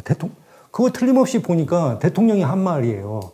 그러니까 신범철 차관한테 확인하고 나중에 이제 김기현 사령관한테 그 말이 전달되잖아요. 박정훈 대령은 그 말을 봤다는 거 아닙니까? 그러면 그 당시 상황이 해병대 사령관한테 너희 해병대는 왜 이렇게 말을 안 듣냐. 이건 대통령 말일 수밖에 없는 거예요. 꼬리가 길어서 밟힌 거예요. 이번 일만 이러지 않았을 거라고요. 늘 그렇게 해왔기 때문에 이번 일도 이렇게 처리했던 겁니다. 이게 본인을 위해서도 참 다행스러운 일이에요. 왜냐하면 이렇게 살다가 죽었으면 다음 생에도 그 짓거리 또 했을 거예요. 제가 볼 때는. 이번에 그 임자를 잘못 만났네. 이번에 확실하게 국민들한테 징취돼야 됩니다. 그래야 이 머릿속에 영혼조차도 좀 정화가 될 거예요. 이 짓거리가 무슨 짓거리냐면 지금 통화 기록이 다 이제 오픈이 됐습니다. 한마디로 국가 원수가 개망신을 떤 겁니다. 한 짓을 보세요. 국방장관한테, 외국에 나가 있는 국방장관한테 전화해, 국방비서관 전화해, 차관한테 전화해, 온통 전화질 해가지고 그 대령 하나를 죽이려고. 제가 말 안 들었다. 지금 아직 밝혀지지 않았지만 국정원하고 방첩사한테까지 전화했다라는 소문이 있어요. 아니 대령이 형사사건 하나를 이첩한 걸 가지고 쿠데타로 본 거예요. 쿠데타로. 그만큼 이 사람이 살아왔던 태도가 얼마나 거칠고 남에 대한 최소한의 배려도 없이 살아왔던 것인가 이게 드러나고 있어요. 이 사건에서. 이제 하나하나 통화를 통해서 이 아픈 치부들이 다 드러나고요. 중요한 건 뭐냐면 그 밑에서 꼭두각시 노릇했던 많은 부하들도 이제는 키득키득 웃을 거예요. 뒤에서는. 자, 윤석열 대통령을 누가 존경하겠습니까? 여기서 따랐던 임기훈이 존경하겠습니까? 신범철이 존경하겠습니까? 이종섭이 존경하겠습니까? 존경이란 말이 단 한 곳에 들어있을 수가 없어요. 아무리 대통령이라 하더라도 완력으로만 모든 일을 할 수가 있나요? 이번 일이 다 극명하게 자, 설득된 사람이 누가 있어요? 대통령의 저 견해에 대해서 저분 말씀이 옳다. 그러니 저 말을 내가 따라야 되겠다라고 설득된 사람이 누가 있습니까? 힘에 눌려가지고 정신없이 막 시키니까 막 정신을 못 차리는 거예요. 모습을 한번 그려보세요. 한번 떠올려보세요. 그 난리판 속 애들이 다 미쳐 날뛰는 거예요. 대통령이 한번 뚜껑 열리니까 다 미쳐 날뛰어. 다 미쳐가지고 정신을 그러다가 날아망하는 겁니다. 누구 하나 중추를 잡고 정신 차리라고 좀 때려줘야죠. 뒤통수를. 아니 그래서 내일 지금 법사위 청문회 사전 청문회에 지금 증인을 12명인가를 일단은 신청을 한 걸로 이제 언론에 나오는데 아까 변호사님이 그러셨어요. 분명한 이첩 보류시키고 휴가 가라고 그러고 사건 기록 가져오고 하는 거에는 분명히 목적이 분명하다고 했는데 그 목적 자체가 이해를 아무도 못하는 거 아니에요. 사촌도 아니고 나의 형제지간도 아니고 아까 말한 로비를 받아서 약속을 지켜야 된다고 해도 그 대통령 현재 것과 맞바꿀 정도의 뭐 얼마나 많은 거를 줄 수 있는 그분인지 모르겠어서 이제 밝혀져야 될 특검을 네, 통해서 네. 밝혀져야 될 하나의 퍼즐인데요.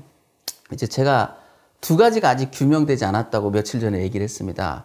왜 화를 냈을까? 네, 네. 그 다음에 누가 박대령을 집단항명 수괴로 입건하라고 했을까?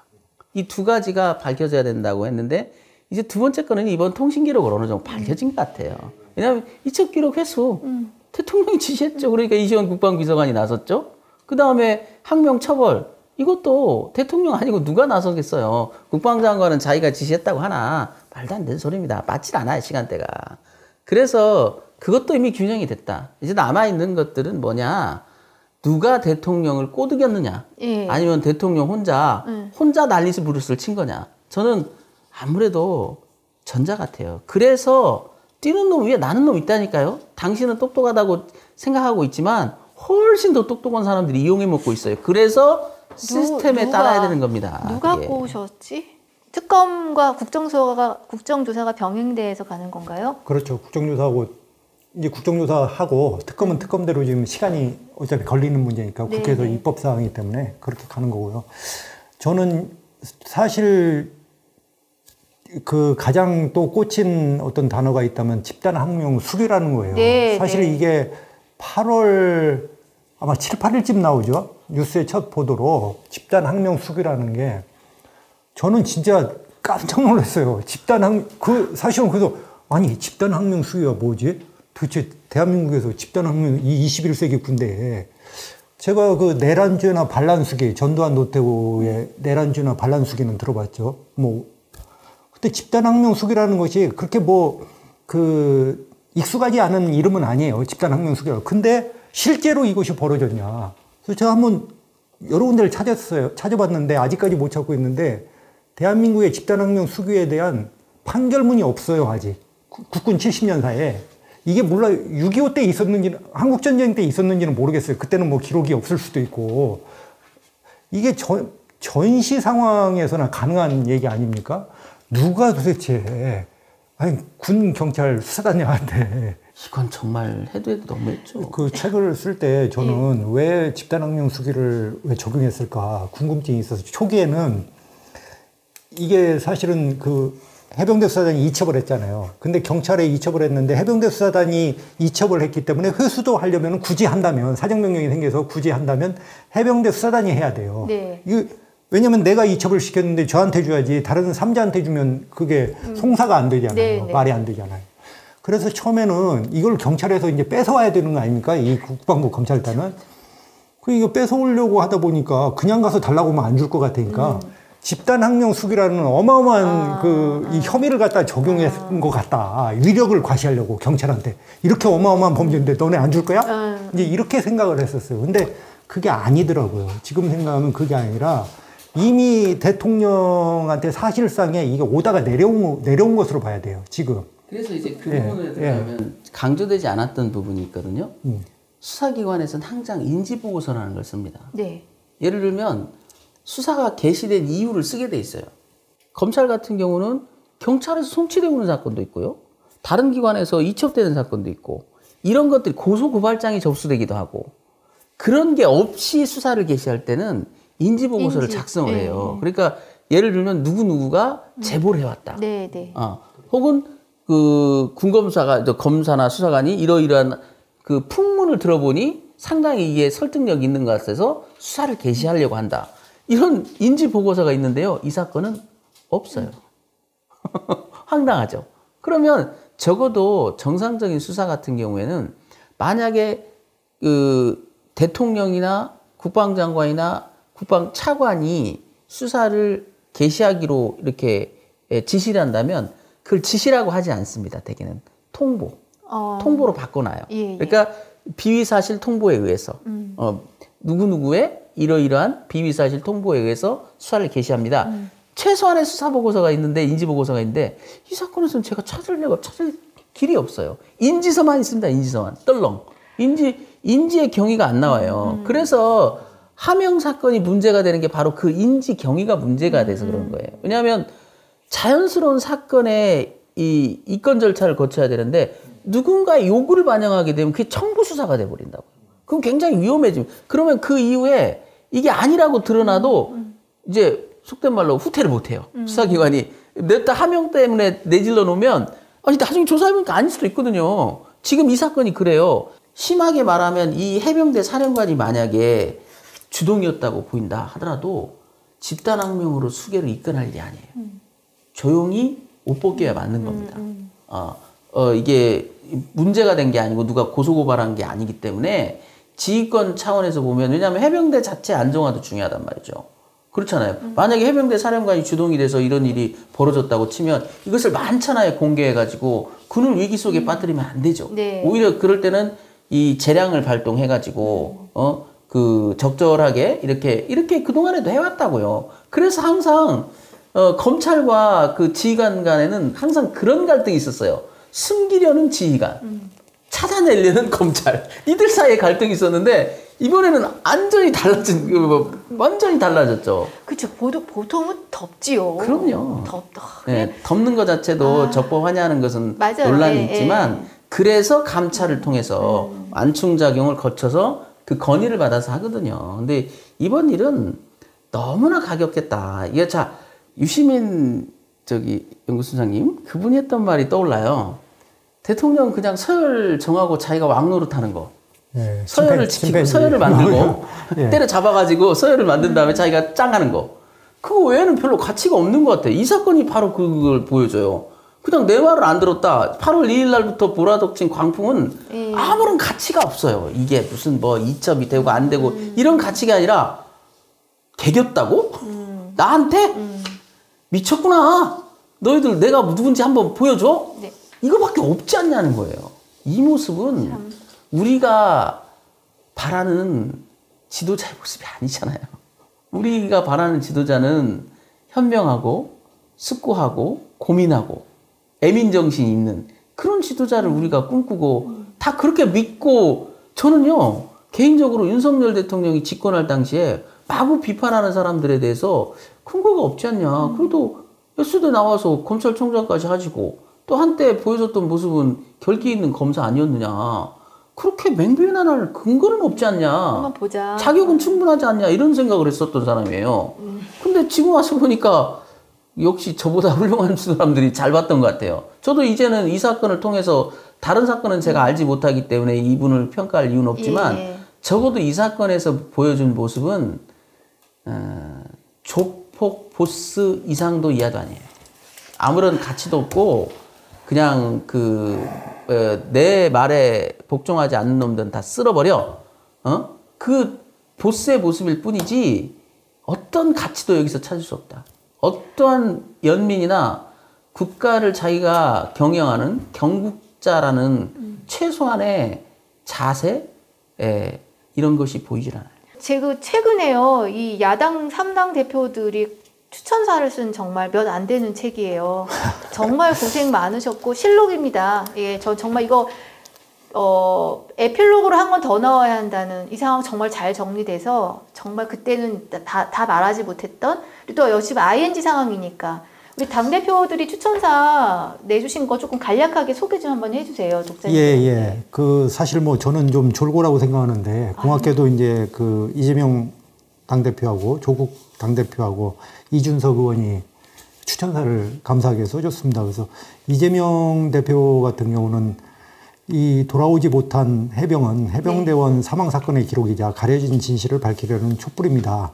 이 촛불이 횃불이 되어 해병대원의 억울한 죽음을 밝히고 정의가 실현될 수 있기를 기대합니다. 이렇게 써주셨고요. 네. 조국 혁신당 대표는 이 해귀한 사태의 전말을 소상히 밝히고 드러나지 않고 있는 미스터리를 이 책이 조명을 했는데 책임을 져야 할 자와 사건을 은폐하려고 한 자가 다 드러나고 죗값을 받을 때 최해병의 넋은 위로를 받을 것이다 라고 이렇게 평을 해주셨습니다. 그리고 이준석 의원은 기자의 시각에서 냉정하게 정리된 이 책은 최상병과 박대령의 억울함을 풀어내는 열쇠다. 그래서 나는 본인의 경로로 안보를 위험에 제복 입은 군인을 지금 항명수기로 했지 않습니까? 본인의 경로로 안보를 위험에 빠뜨린 윤석열 대통령에게 이 책을 정독하도록 추천하고 싶다. 사실 개인적으로는 이 마지막 예. 소설 너무 마음에 안 들어. 정독을 권한다. 제가 감히 좀 말씀드릴 수 있는 것은 이 책은 어떻게 보면 좀 이 책을 이 사건을 이해하는 기본서 같은 거다. 교과서 같은 거다. 그래서 앞으로 팩트들이 나오면 이 구조 속에서 맥락 속에서 이해를 하면 좀 도움을 줄 수 있겠다라는 생각을 가져서 감사한 마음입니다. 기본서라는 증명이요. 네. 내일 법사에 열리는데 오늘 메디치 미디어로 아침부터 전화통에 불이 났습니다. 네. 책 보내달라고 국회에서. 네, 법사위원분도 이거 지금 밑줄 공부하시는 걸로 그러니까요. 제가 알고 아주 있어요. 뭐 정말 시의적절하고 그래서 정말 우연히 필연이 되는 이 책 한 권이 나오는데도 정말 소명이 있는 것 같고 역사적인 어떤 의미가 있는 것 같고 정말 잘 쓰셨고 그리고 저는 개인적으로는 이 제목이 활용점정이다. 너무 잘 잡은 이 사건의 핵심을 가장 잘 잡은 테마 아닌가 그런 생각이 듭니다. 그리고 하나 꼭 말씀드리고 싶은 것은 사실 이제 변호사님의 노력인데 제가 거의 기자 생활의 태반을 법조 기자를 했어요. 근데 김정민 변호사님 같이 이렇게 변론을 해주시는 분이 변호를 해주시는 분이 있는가? 사실 그 이종섭 호주 런 할 때 그날이 일요일이었어요. 일요일 오후 저녁에. 근데 원래 지방에 이렇게 주말마다 내려가십니다. 가족이 계시기 때문에. 근데 일요일인데 올라와가지고 인천공항에서 시위에 동참하고 계실 뿐만 아니라 법정에서 정말 김정민 변호사님 싸우시는 모습을 보면 정말 뭐라고 표현할 수가 없어요. 그래서 지난번에 6월 11일 날 그 재판을 마치고 제가 나오면서 불현듯 이런 생각이 정말 순간적으로 이런 생각이 드는 게 우리 보통 재판을 마치면 이제 기자들이 와가지고 오늘 재판 어땠냐 하고 이렇게 또 서가지고 이렇게 몇 가지 질의응답을 해요. 근데 그 과정을 보면 순간 저에게 스쳐 지나는 것이 정말 선한 싸움이구나. 정말 선한 마음을 가진 분들이 여기에 모여 있구나. 내가 이 자리에 지금 존재한다는 게 굉장히 의미가 있어 보였어요. 그러니까 솔직히 맨주먹 붉은 피로 싸우잖아요. 지금 맨주먹 붉은 피로 싸우는 거 아닙니까? 정직을 하나 믿고. 정직 하나 믿고 주먹 하나 지금 가지고 다윗처럼 돌멩이 하나 가지고 지금 싸우는 분들이거든요. 정말 이 얘기를 해주고 싶었어요. 그날 그 순간에 그게 아마 그날 좀 늦게 끝났으니까 거의 7시 가까웠을 겁니다, 변호사님. 나오면서, 정말 선하구나, 이게. 이런 것이, 내가 이 속에 잠깐 속해 있다는 게 기자 생활을 하면서, 굉장히 좀 뿌듯했어요. 그러니까 저도 그런 어떤 멘트를 한 적이 있는데요. 누가 소회를 좀 묻더라고요. 변호인으로서 소회. 근데 이제 참 엄청난 비극이 있는 사건이지 않습니까? 근데 그러나 저 개인적으로는 정말 뒤돌아보면, 먼 훗날 뒤돌아보면 이 시간들이 굉장히 행복했던 시간으로 기억될 것 같아요. 이 박대령님을 변호할 수 있었다는 거, 그건 정말 저 개인적으로는 영원히 잊지 못할 축복이 아니었나. 변호사님은 내일 국회에 활약 잘 해주시고요. 우리 구 기자님은 여러 곳에서 부르셔도 피곤해하지 마시고 가셔서 이 얘기를 해서 우리 국민 모두가 이 책을 한 권씩 끼고 사건의 전모를 알 수 있도록 노력하겠습니다. 지속되는 상황 다시 또 이야기 갖고 만나기로 하겠습니다. 감사합니다. 네, 감사합니다. 고맙습니다.